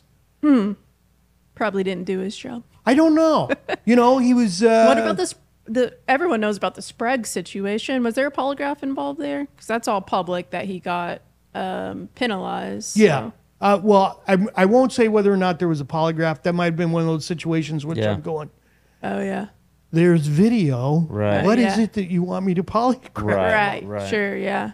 I will say there were situations in which I pulled the trigger and said, we're going to polygraph the guy even though he's saying no, even though in our back pocket, you have evidence. Right. we got the text message. But he doesn't know that. He didn't know that. Yeah. And so one of the criticisms that was laid on me shortly after that was, how come you didn't give him an opportunity to confess? I said, he was asked 3 or 4 times before he got attached to the instrument, did you ask this person for this information? Yeah. And that person told you, hey, I think it's a violation of the rules. I'm probably not supposed to tell you. Yeah. And he said, no, it's okay. Wow. Well, yeah. And so I didn't run that test. Nessa did. And then, the good work with, the beauty of Aaron Brashears as a... I love Aaron. Good human. So, we show you the acquaintance test. We had you write the number 4. You said you didn't. You've not been to polygraph school, but you can see. Yeah. Wow. You can see it. Right. And so we asked you repeatedly, did you ask a non-competitor or did you obtain fishing information from a non-competitor during this season or for this event? Something very specific. Not really, you could have some erroneous thought. That person knew exactly what we were asking. Right. Sure. And so Nessa's working them, and she's a sweetheart. And this is no criticism. It's just her experience. I've worked a major theft with her, and she gets the guy this close to confessing. And she's like, ah. Right. And then, so I send in the investigator, and he's in there for 2 seconds and goes, hey, I'm going back to the station. I'm going to write up what I have. You can be a man, or the next time you see me, I'm coming with bracelets. Okay, I did it. Wow. And she's like, ah. Yeah. So she did a great job. We brought in Aaron, and Aaron goes, You didn't do this? No. And then pulled out the evidence. Here you go. Do you know this person? Yep. So where does it go from here? What's your opinion on polygraphs in the fishing industry? Because I hear Bassmaster, which is where he fishes, they do polygraphs. We think what they see, maybe they're soft or what, we don't know. You don't hear much about them. Yep. What are your feelings towards polygraphs in the fishing industry? What are your suggestions for Bassmaster? Because this is a twofold question, because there's not really a way outside of hard evidence for these guys to be held accountable, to be policed. So what are your feelings with everything you've learned? Wow, that's a lot. A loaded question. A loaded question. So my first thought about polygraph in any competitive sport, if you're not serious about that polygraph works, and you don't have a polygraph examiner checking the other polygraph's examiner work, then don't do it. It demeans the profession. Polygraph, people are like, oh, it's unreliable, it doesn't work. Well, it is reliable and it does work, but it depends on what your definition. I will tell you, polygraph works in that we know from our work with sex offenders that you could have a cardboard box and write lie detector on it, and you are going to get 40% more information than you do if you don't use any technique at all. Wow. Now, as an interrogator, I will tell you this: first good polygraph I ever did was on a fellow police officer accused of abusing his 14-year-old stepdaughter. That cat had been to all the same interrogation schools I had been to, all the investigative schools I had been to, but hadn't been to polygraph school. And so in those days, I was asking them, are you in these different states? And when I ask you, are you in the state of Maine, I want you to say no. And so you could see, the electrical activity, rapid vertical rise. That cat did it. Or that cat was in the state of Maine. So then I asked him, did he abuse his stepdaughter? Did he ever abuse his stepdaughter? Did he abuse his stepdaughter at every time? And I turn the screen and I go, where does it look like the state of Maine question? And what's every liar say? I don't know. Right. You don't? Right. Well, I do. Right. Every time I ask you, did you do it? If this screen had ink in it, it'd be squirting out the top, for God's sakes. And so this was a cop that we played softball with.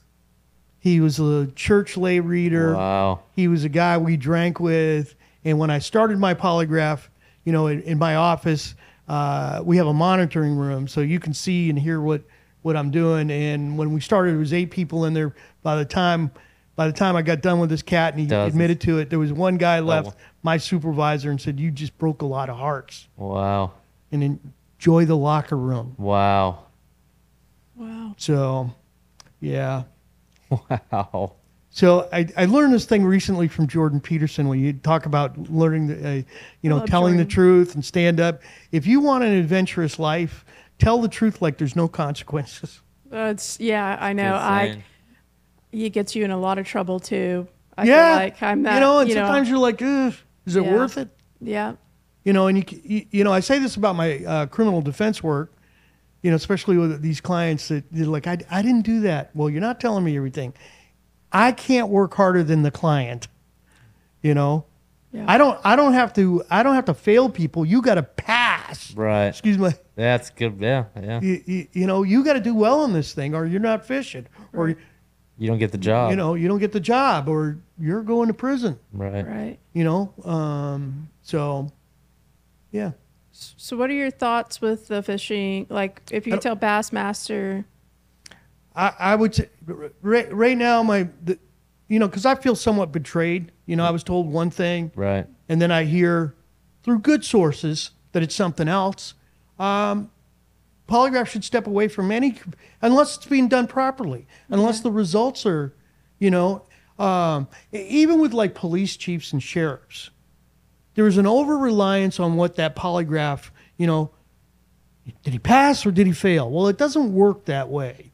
You know, sometimes I can tell you that, and sometimes I can tell you, not only did he have significant reactions, but, you know, he had admitted to me that 3 years ago he beat his kid. You know, he shouldn't be a police officer. Yeah. You know, these sort of things. And so if you're not going to take the results serious, and you got to have a guy like Aaron Brashears or a tournament director that's got some capability. One of the things that I suggested to Major League Fishing, and it never took any traction, was, don't you guys track people, you know, where they're catching fish and where they're going? GPS locations, yeah. I go, you got a group of guys that everybody's accusing of sharing waypoints. Yeah, you know exactly where You they're all don't need fishing. me. Right. You don't, Right. Get your data guy to do. Yeah. You know? Right. I said that to actually, I don't know if I told you this, but I said that I think last year to Bassmaster, or maybe it was in a podcast. I feel like I said it to someone in the tournament department though. You guys have all this waypoint information, like you said, like every day during tournaments, they know where everyone fished. If And someone caught fish. on day 2 makes a drastic change and ends up where all the people who were catching them on day 1 were, then polygraph those people. Yeah. Like, here's your data that there was some sort of change. Maybe it was all on the up and up, but polygraph. But why wouldn't you talk to them? Right. You know, and there's this attitude you don't want to ruin people's careers. But someone else's career is being ruined who Absolutely. doesn't win or who doesn't make the classic. Mm-hmm. Or like this year, people who got kicked off the Bassmaster Elites, you know, and they could have been the next man in if someone who was not playing by the rules got caught. I struggle with people glorifying people who have all these trophies and stuff that I know things about. And I'm the bad guy when I talk about that. You know, I'm the bad guy for being like, maybe things weren't won on the up and up, you know, and it's so weird that we can't talk about those things, you know? Right, because you sign stuff that says you can't talk about it. But, you know, the majority of the people that didn't do well in the polygraph, they're violations that I don't think they were game-changing, but there was a few. Yeah. You know, just like in the early days, you know, a guy does all this research, he's not supposed to do anything. Yeah. And he wins. Yeah. Right. But he got whacked, but nobody knows his name. Right. Yeah. Or at least publicly, nobody knows his name. Then, you know, hopefully I'm not invoking Aaron's name too much. I had an angler tell Aaron, look me in my eye.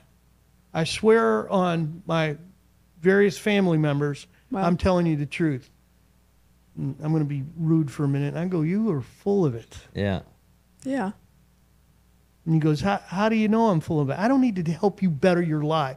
You just lied to Aaron Brashears, and you ought to be ashamed of yourself. Yeah. He goes, okay, I lied. Yeah, no kidding. Yeah. Jeez. Yeah. You know, what do you think? It's my first day out of the house, first day out of the academy? You kidding me?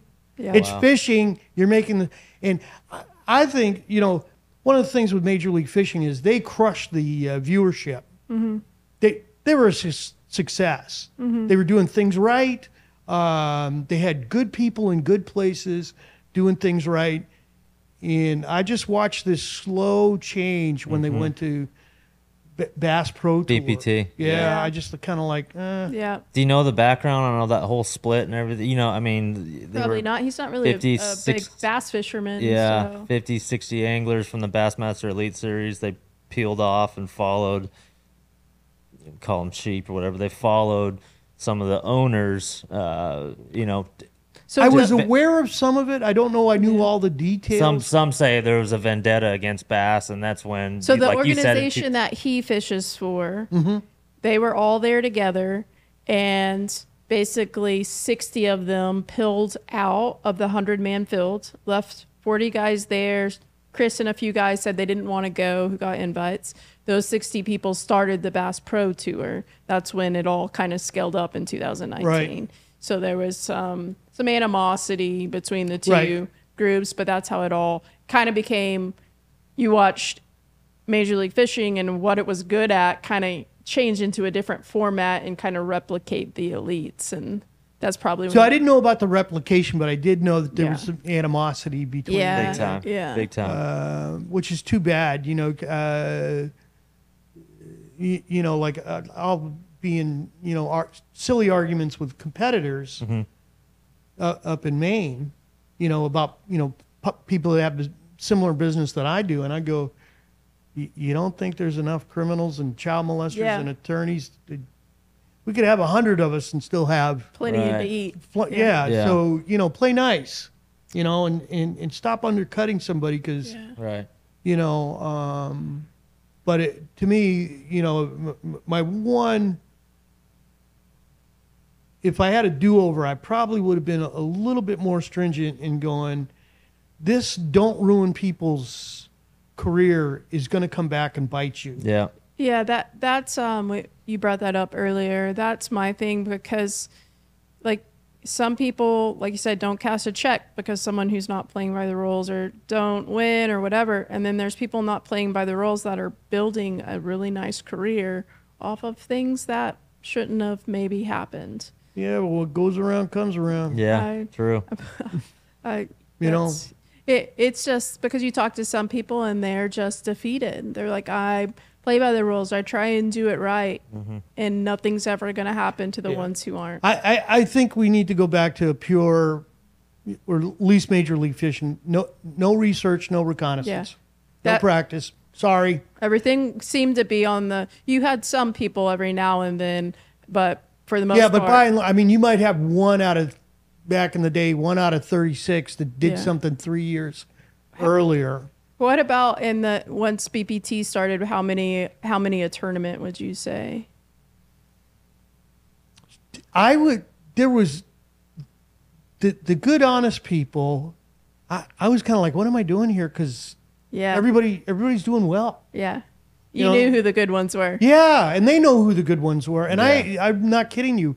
We had probably a good dozen guys that if they were applying to be Secret Service agents, they scored well enough on the polygraph to be Secret Service agents, to guard the president. Wow. Like Gary Klein. Gary Klein. I love it. Gary does so much for... Can you say who else? Remember names? Watson might have come close a couple times. I believe that. Then I had other guys that would, just lie about stupid stuff. I go, that's not even Major League Fishing. Yeah. Yeah, well, I tell people I do it on my own. I go, okay. Well, and what I mean by that is, you had guys, the thing that drove me crazy was another thing about rules, wipe everybody's electronics clean. Yeah, sure. Because he said that should be a rule. Yeah. Right? You got guys with 17,000 waypoints. Yeah. And they're following the rule in that they don't get them after the announcement of the schedule, but they get them after the season's over and they swap them. Right. Yeah. Okay. Right. Well, you told your sponsor you did everything. I heard you running your mouth the other day. Yeah. And then you come in with me and, I tell you, if I ask you apple and you're thinking orange, you got to tell me. Right. And you don't tell me. And now you make, what could be a 90-minute, 2 hour. On average, it was about 2 hours. But I had a couple that were 6 hours. Wow. 6 hours. Yeah. Just because they wouldn't come clean on something. Wouldn't come clean. Said, okay, anything else? Nope. Okay. Test you again. Okay. Well, now what? Wow. Test you again. Okay. And I get to a point where we're done testing for today. Go home, think about it, and we'll have to have you come back. Were they randomly drawing people, or were you picking for the most people? part? Yeah. For the most part. Ish Monroe, when you talk about other people that can guard the president, Ish Monroe. Yeah. I believe that. Although he would get on me, he goes, why? I just tested last event. Why am I testing again? Because he would think I was the one pick. I go, Brian's got some... vendetta against you? No, software that randomizes. Yeah. I go, but if I could pick, I would definitely pick you every single time, Ish, because I know it's going to be easier. Yeah. That's awesome. That's cool. Great guy, lots of great guys. Just a, just a few bad apples. It's in anything. It is. Yeah. Even in police work, we get these 6%ers that do 90% of the crap. Yeah. So in some of these some of these spy movies, oh, Jason Bourne or James Bond has been trained to pass polygraphs or to throw off polygraphs. Is that a real thing? That is a real thing. And if so, what kind of training is that? That training is with a very experienced examiner with a lot of research behind them as to what, and that person will be attached to the polygraph instrument while looking at a polygraph screen and see, I got you. How to control his own spikes or whatever. Yeah. How hard do I push my toe down? How hard do I squeeze my butt? And so I'll tell you 2 quick stories about that. So there's a guy named Morrison Bonipace. He was a former Green Beret. He's since passed away. But he was he had his law degree, but he was very much into the Innocence Project. Why do people get wrongfully convicted? And so he was trying to research how does this happen? And he was anti-polygraph because when he was a Green Beret, Special Forces school, they sat him down and they go, do this, do that. Here's the screen, here's the polygraph. Or back in those days, I don't even think it was a screen. I think it was the paper and ink. Yeah. And so he was not a fan of polygraph, but what he found was he'd done over a 30-year period, he had looked at 350 wrongful convictions that were later overturned in appeal. 82% of the time, if there was a polygraph involved in that, the polygraph correctly predicted the innocence of the person that a judge and jury convicted and sent to prison for murder, rape, robbery. I mean, big crimes, not, people crap on polygraph. And I would say if I got 100 bank robbers in front of me, first time through, I will correctly identify 91 out of 100. Wow. So long as they remember doing it. Yeah. If I've got 100, how many banks have you robbed? Well, none. I don't have the balls to rob a bank. If I've got 100 traits in front of me, I will only correctly identify 79 out of 100. And the reason for that is this. Call this table deception. What can we do? Touch it, feel it, measurement. Move this table. What's between my knee and your knee except for air? Yeah. There's nothing. Yeah. Hard to find nothing. Hard to find nothing. Yeah. You mentioned inconclusives, and I wanted to say this because people get freaked out about inconclusives. What we know, the current research says you're twice as likely to be inconclusive if you're being truthful than if you're being deceptive. So I tried to warn, they're like, oh, he's inconclusive. Yeah, there's a good chance he's telling the truth. Yeah. But we're just not getting it, But those situations where you knew something should have happened, you not only had your data, but you had evidence generally too to go had with. other evidence and had their own words. Mm-hmm. Confessions, pretty much. Yep. Their own words. You mentioned there's, in your previous, workspace there, you mentioned there's good guys and there are a couple bad guys. What do you imagine the good guys say about Father Mark Teceno, and then what do you imagine the bad guys say about Mark Teceno? I think the bad guys in part are one of the reasons why I'm not there, because one of the things that was said to me was the anglers were complaining about the polygraph. That it was too tough? That it was too tough. And this is the same polygraph that the good guys get.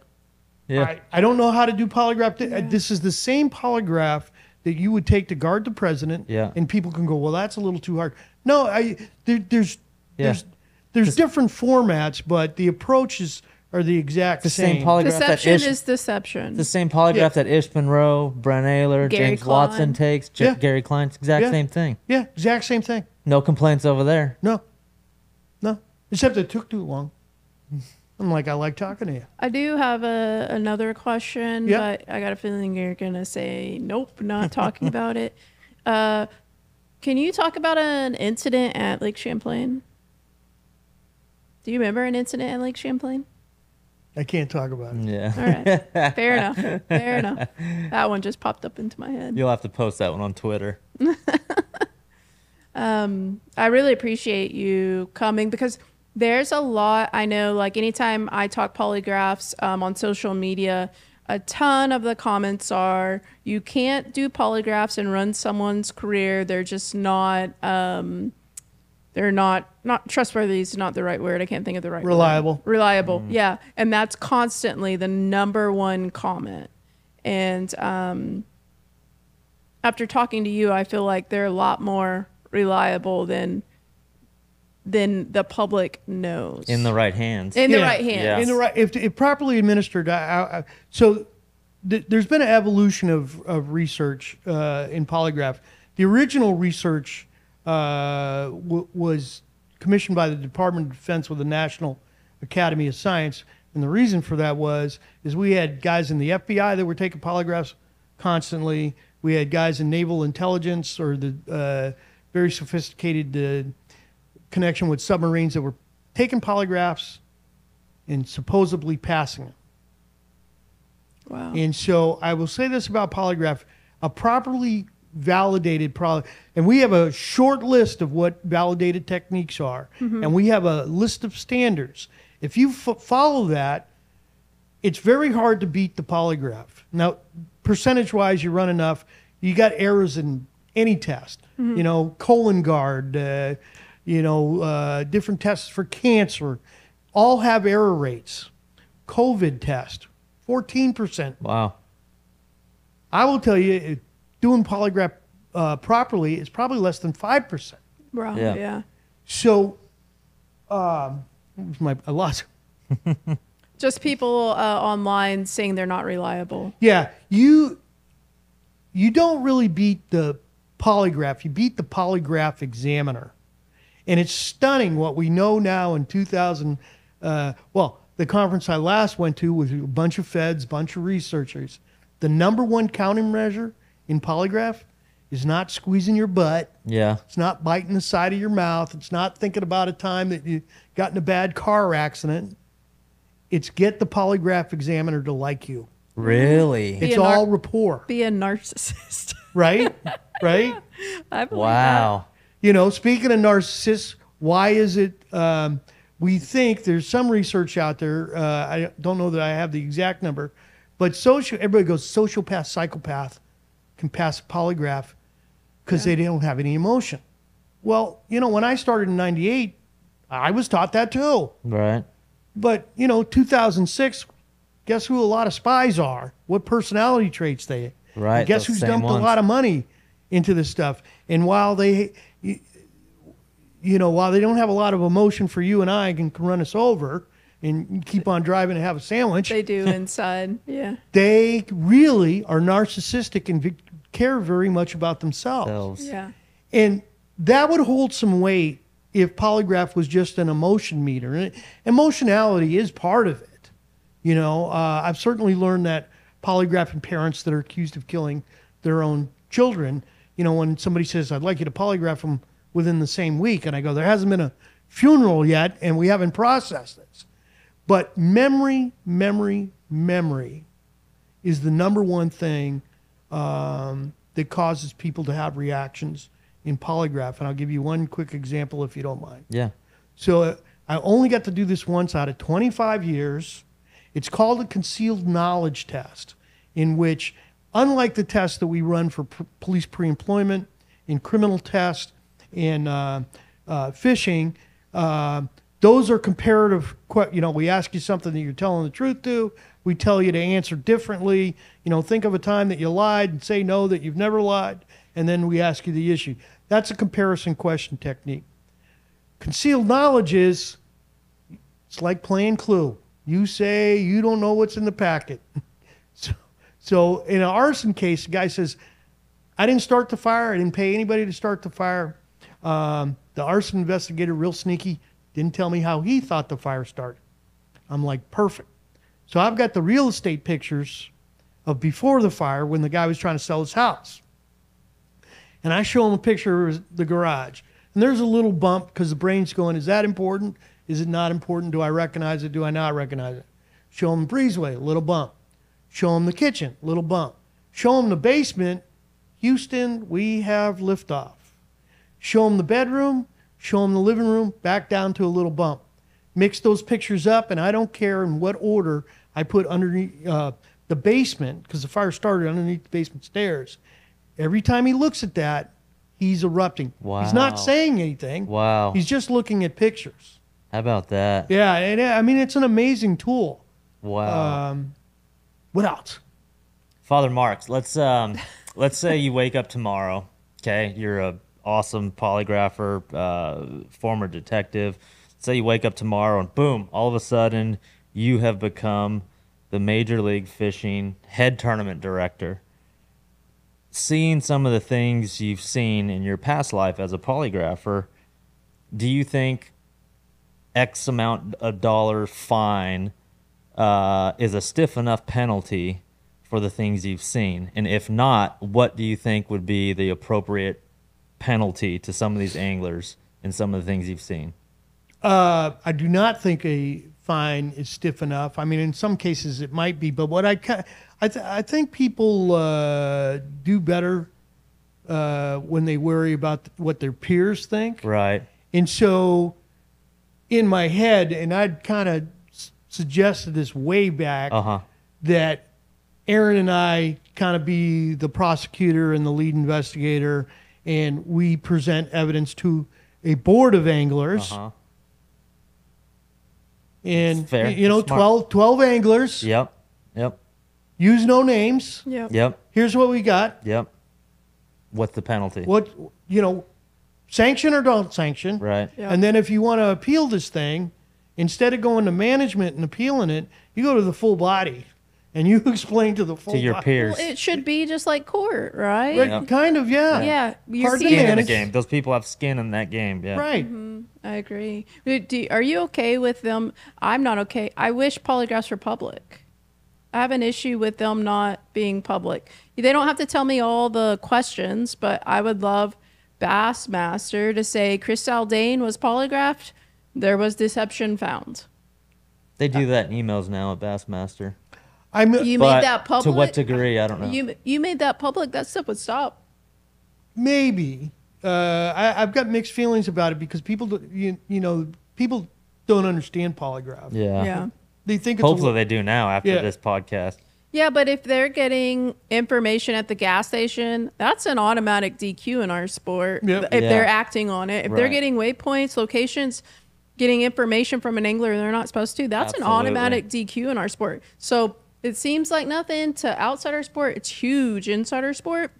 And so that's my biggest issue is knowing that that stuff was occurring and they were only getting fines when in our sport, those points that you make when you get fifth or whatever, they accumulate over a year Yep. and they end up with this big AOY point. Yep. And those points and those accolades come with big sponsorships Yep. and big deals. And that's where everybody makes money. Yes. Yeah. And so if you shouldn't be getting those points, they're just paying fines and getting to keep their points. That's an Right. issue for me.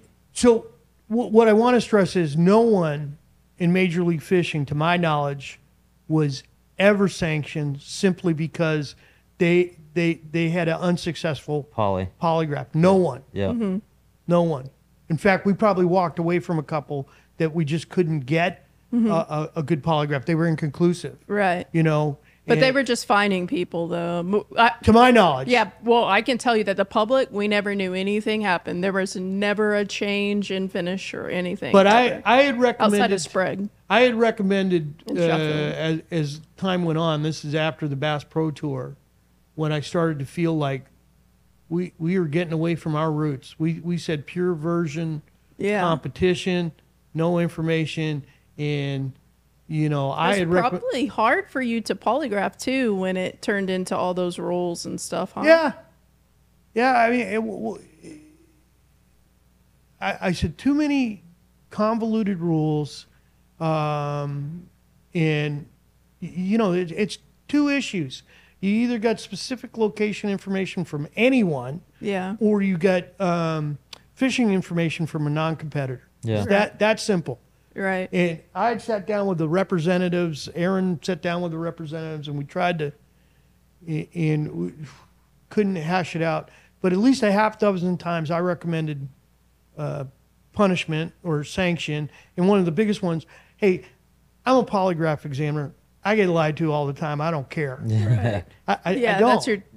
I what kind you of do. laughed. 'Cause I'm like, okay. Yeah. You know, my joke on the criminal side is usually the most truthful thing I ever hear is, you're not going to believe it. You're right, but go ahead. Yeah. But I watched an angler lie to Aaron Brashears and make it personal and go after Aaron. And I'm like, you are full of it. Scum. Yep. Yeah. And that angers me. And, you know, you don't want to back Mark Teceno up at polygraph examiner. I know most people don't. But Aaron Brashear, Good human. solid guy. Yep, I agree. Solid guy. And, you know, I wish Major League Fishing the best. It was very, very good to me, but I feel like they kind of lost their way. Yeah. You know, and I get money, I get it, but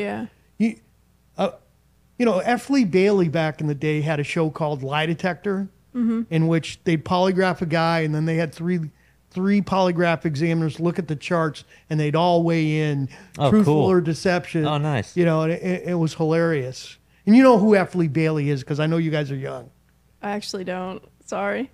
Oh, I'm my just sitting here gosh. nodding, playing I am along. The show sounds cool. So, remember the Dream Team? You know who O.J. Simpson is? Yeah. Yeah. Yeah. So F. Lee Bailey was one of his Oh, okay. Yeah. lawyers. And, I know the Kardashian Yeah. lawyer. That's about it. yeah. Remember the look on Kardashian's face when he's like, not guilty?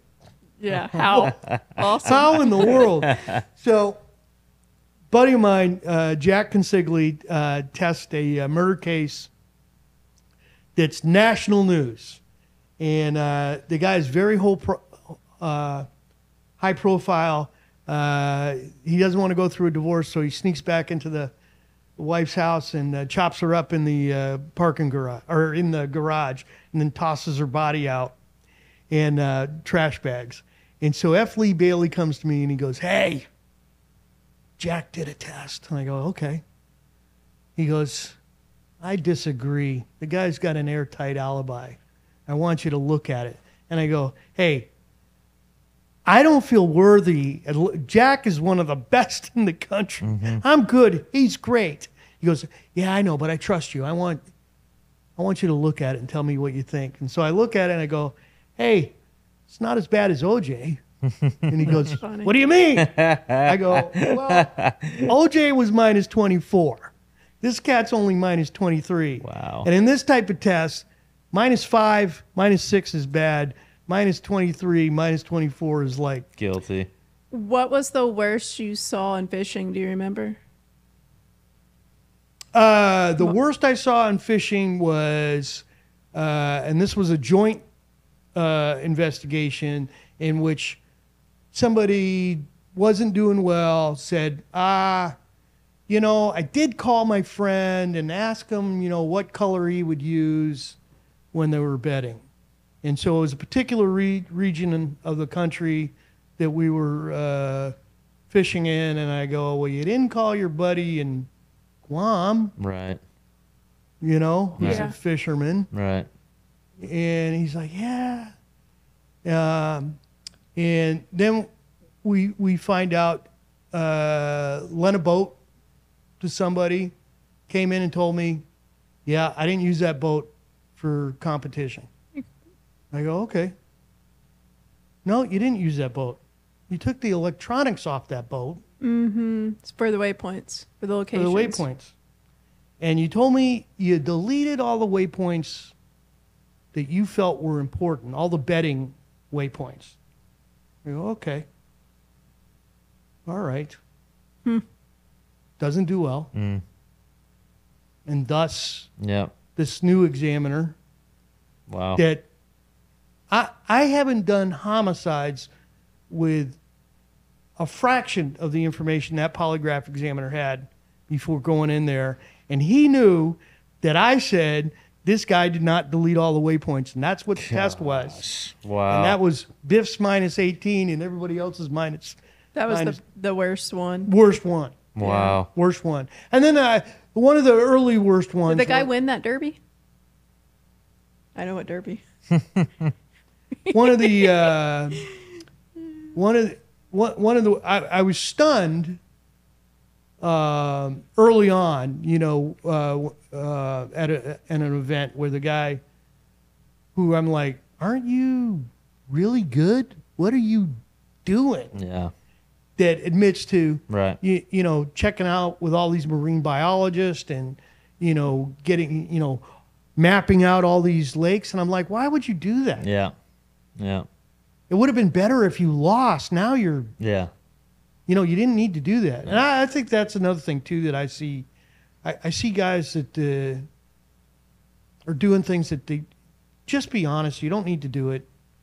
Yeah. Yeah. I think that people want trophies so bad. Like, to me, that's what I think. Like, there's yeah, like but a you know, people love desperation. soap operas. Yeah. I do. Yeah. And just think of the drama of Yeah. Yeah. you, ding, ding, ding. You didn't. Yeah. You know, I would have loved. I would for that one event, which is probably not a guy that you're thinking of, because I was a little upset with him because I felt like he was one of the good guys. He made a mistake, corrected it, then does another mistake, and he's lucky I wasn't doing the test because I don't fist fight, but that day I might have. Wow. You were asked repeatedly, and here's the screenshot Yeah. of the text. Why would you do that? Yeah. Yeah. Why not? You know, have you no honor? I mean, Yeah. everybody. Yep. It'd be one thing if somebody forced you into professional fishing, Right. And you know, you just, you know, because I get it with police pre-employment. These guys want to be cops, but they don't want to take a polygraph. And boy, but they got a choice. You got even a more choice or more of a choice in competitive fishing. If you don't want to be in the sport, don't. You are Don't. so Yeah. blessed. Right. Right. You It's a get leisure to sport. fish. It's a leisure sport. Yeah. Yeah. Yeah. You know, and great camaraderie and but What percentage, you know, guy gets done with the tournament, maybe he wins it, you know, or you're polygraphing all week long. What percentage of anglers, you know, that sit down in front of you, Mark, show nervousness, like right out of the gate, right when he sits You're down? talking about that stable data. yeah, everybody does. Everyone, right? Everybody does. So if a guy shows up confident, zero nerves, zero anxiousness, is that a red flag? Not necessarily. It depends on how many times I've tested them before Okay. or how many polygraphs you've Right, done. Because eventually you start to habituate to it. Right. You know, first day at the range, you know, as a young Air Force security police, fired the M60 machine gun, that Yeah. thing that Rambo ran. Yeah. That was a loud, heavy gun. Yeah. Yeah. But end of the week, Friday afternoon, 1,000 Extension rounds. of your body. Yeah. Yeah, you know, I hear it, but it doesn't Yeah. mean as much. Yeah. And so I didn't keep track of this when I was a cop, but I've kind of kept track of it on the defense side. Just about everybody I polygraphed in murder cases, except for one, has been deceptive. And 11 of those guys that were deceptive told me in the pretest, I'm not nervous. I go, you're not? I've had to take 4 polygraphs. I've been nervous every Every time. time. Yeah. Yeah. You kidding me? But okay. Not nervous. All 11 of those guys have been found guilty or pled guilty. So if somebody Wow. tells me they're not nervous, Wow. you know, that's just nuts. And the good news about polygraph is it's your nervousness against your nervousness. I'm looking for relative changes. There's no per se, ooh, that guy's lying. No, it's a comparative. How are you doing when I ask you things that, you know, that we know that you're telling the truth to? Before 2024 was your first name Chris. Christopher. Yeah. Right. Before 2023 was your last name Zaldain. Did I say it right? Yep. Yeah. Yeah. Okay. Have you ever told a lie before? Yep. You remember telling it? Remember what it was about? Few of them. The older we get, the less we remember. But Right. sometimes I got a spur, and here's a Mark Teceno mistake. Used an interpreter to do a test, and this guy's like, I don't really remember lying. I go, well, have you ever lied to anybody that loved and trusted you? And he's like, yeah. And we're using his wife as the Oh. Right there. And I'm like, okay, I got to go back into cop mode because I'm breaking up a domestic. Yeah. That's awesome. That's awesome. That's good stuff. What else you got for him? You talked about a lot. lot. Yeah, great stories. For people who are watching, they're like, I need to find a polygrapher, but I want it to be someone who does it the right way. Where did they go to? Good question. Go to the American Polygraph Association website. Go to the American Association of Police Polygraphers. Contact your local or your state police. And I'll brag about Maine. Right now, I think Maine State Police is unrivaled, except for maybe Texas, for the quality of polygraph So Texas has good polygraphers? Texas is amazing with DPS. Yeah. With their DPS guys, in part because they have a large unit. They have like 17 guys. They run about 3,000 tests a year. I mean, it's like, how good are you with your handgun or you know, your rifle? You go to the range every day, or 2 or 3 times a week. You start to be good at it.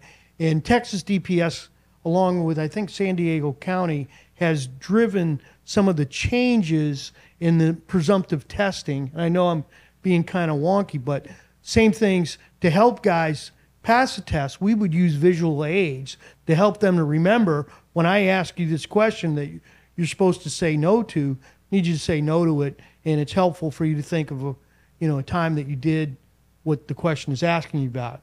How often do you have to get recertified? Now that I'm the old guy, I think I got to redo my license. It used to be every 2 years, and then they switched it to 4 years. 4 years, yeah. Yeah. And obviously, they're just like everything else. There's new technology popping up Absolutely. every couple of years. The technology, not so much. More technique, maybe. It's technique and validation and best practices. Because ever since polygraphs have been a thing. I mean, you're collecting data and collecting data and collecting data, and you're constantly altering, how you're asking questions. Sort of. But I'll tell you this: when I started in '98, there was 30 different techniques. Now there's 8. Wow. When I started in '98, there was 29 things you looked for. Now there's like 7 that we can say diagnostically, this is a involuntary reaction. And so it's getting better and better. So another 20 years from now, that 8 will. Well, I think it'll be interesting to see if they can ever get an MRI or a CAT scan down to Elon Musk, right? I mean, he just put a Neuralink thing in it. Because I tell you what, when you are engaged in memory or you are being creative, certain portions of the brain light up and you can see it. Yeah. And so all I'm doing with the polygraph, the electrical activity, meaning the plates on your finger, the vasometer, which is measuring pulse and blood volume, the pneumotubes that are measuring respiration, and that blood pressure cuff, that all starts in the brain. Mm-hmm. And so you can see that. And I kind of laugh, anybody, and I think we kind of joked about this in the car, anybody that in 2024 that says polygraph is unreliable, hasn't kept up with the research, doesn't know what they're talking about. The basic polygraph school is 480 hours, with some of them being 540 hours. 6-month internship in Maine, which a lot of schools require that if they're APA accredited. You got to turn in your first 25 tests. And then once you get out on your own, you're required to have 40 hours of continuing education every 2 years. Wow. And then you go for different, like I have a couple of advanced certificates in like post-conviction sex offender testing, these sort of things. And I guarantee you that cat that did that last polygraph, I ain't never seen him at one of the seminars. And people know me because I kind of stick out. Wow. So AP board, you said, or what did you say was American Polygraph Association. And then or anypolydetectives.com, obviously. Oh, yeah. Yeah, call me. Yeah. I'll tell you. Yeah. Love it. Sounds good. Mark, well, we took up a lot of your time, yeah. and I'll tell you what, those are some great stories. I love a good cop story. and hopefully, like, some of the viewers, I mean, like I said, a lot of the things we hear, it's fishing, right? It's always, he said this, she said that. Well, I heard he was doing this with so-and-so, his roommates, blah, blah, blah. But hopefully, you know, some of the viewers really learned, you know, with you speaking in depth about how it works, some of the things you've seen. And again, they could draw their own conclusions. But so is there a place in bass fishing for polygraphs? You tell me. I say this, I got hired by Major League Fishing because Yep. I was doing it correctly. I think I got let go by Major League Fishing because I was doing it correctly. Correctly. That's a good answer. I don't know. I would say polygraph should only be used if it's going to be used right, because it demeans, Yeah. you know, Yeah. polygraphing people in the front seat of a truck, you know, on a picnic table That ain't after they're it. tired. And the other thing about polygraph, I say this to my law enforcement colleagues over the years, polygraph is not a shortcut. It should not be ahead of a investigation. It's you just know, a do tool. a thorough investigation. It's a tool. Yeah. It is a tool, but it's often right. Yeah. I think I sent you Yeah. my Yeah. Yeah. Little and, sizzle and, reel. you know, there's at least 2 homicides in which I had a detective sergeant tell me, you know, this polygraph's a bunch of voodoo. I go, what aren't you telling me? Well, we always thought there was a second stabber. Well, when are you going to tell your polygraph examiner? And then, you know, 2 homicides that I definitely got right. One, just by looking at old charts. You know, there were 14-year-old charts on paper that you didn't want to move because it would tear. But I'm like, Roger Bernier's the murderer, not this other guy. And then I did like 7 polygraphs in this one case, and either inconclusive or everybody was truthful. And my sergeant's throwing stuff and going crazy. And I think it was 2 years later, we get a call from Indiana or Illinois. Hey, do you guys have a lounge up there called Bubba's Selkie Lounge? Yep. We just arrested this guy for a murder, and we asked him, where else have you killed people? He goes, I was at this bar in Maine, Bubba's Selkie Lounge. Wow. Holy. You know, not perfect, but way better than a guess. Yeah. And just a psychological sledgehammer. Yeah. You know, to get a policeman, well-trained policeman, to admit to something that's going to send him to prison wouldn't have happened just with a knee-to-knee interview. It was that psychological, Right. we know you're lying, we can show you you're lying. You know, and I that was probably one of my better tests. But Interesting. so Well, we like to always ask our guests at the end of the podcast here.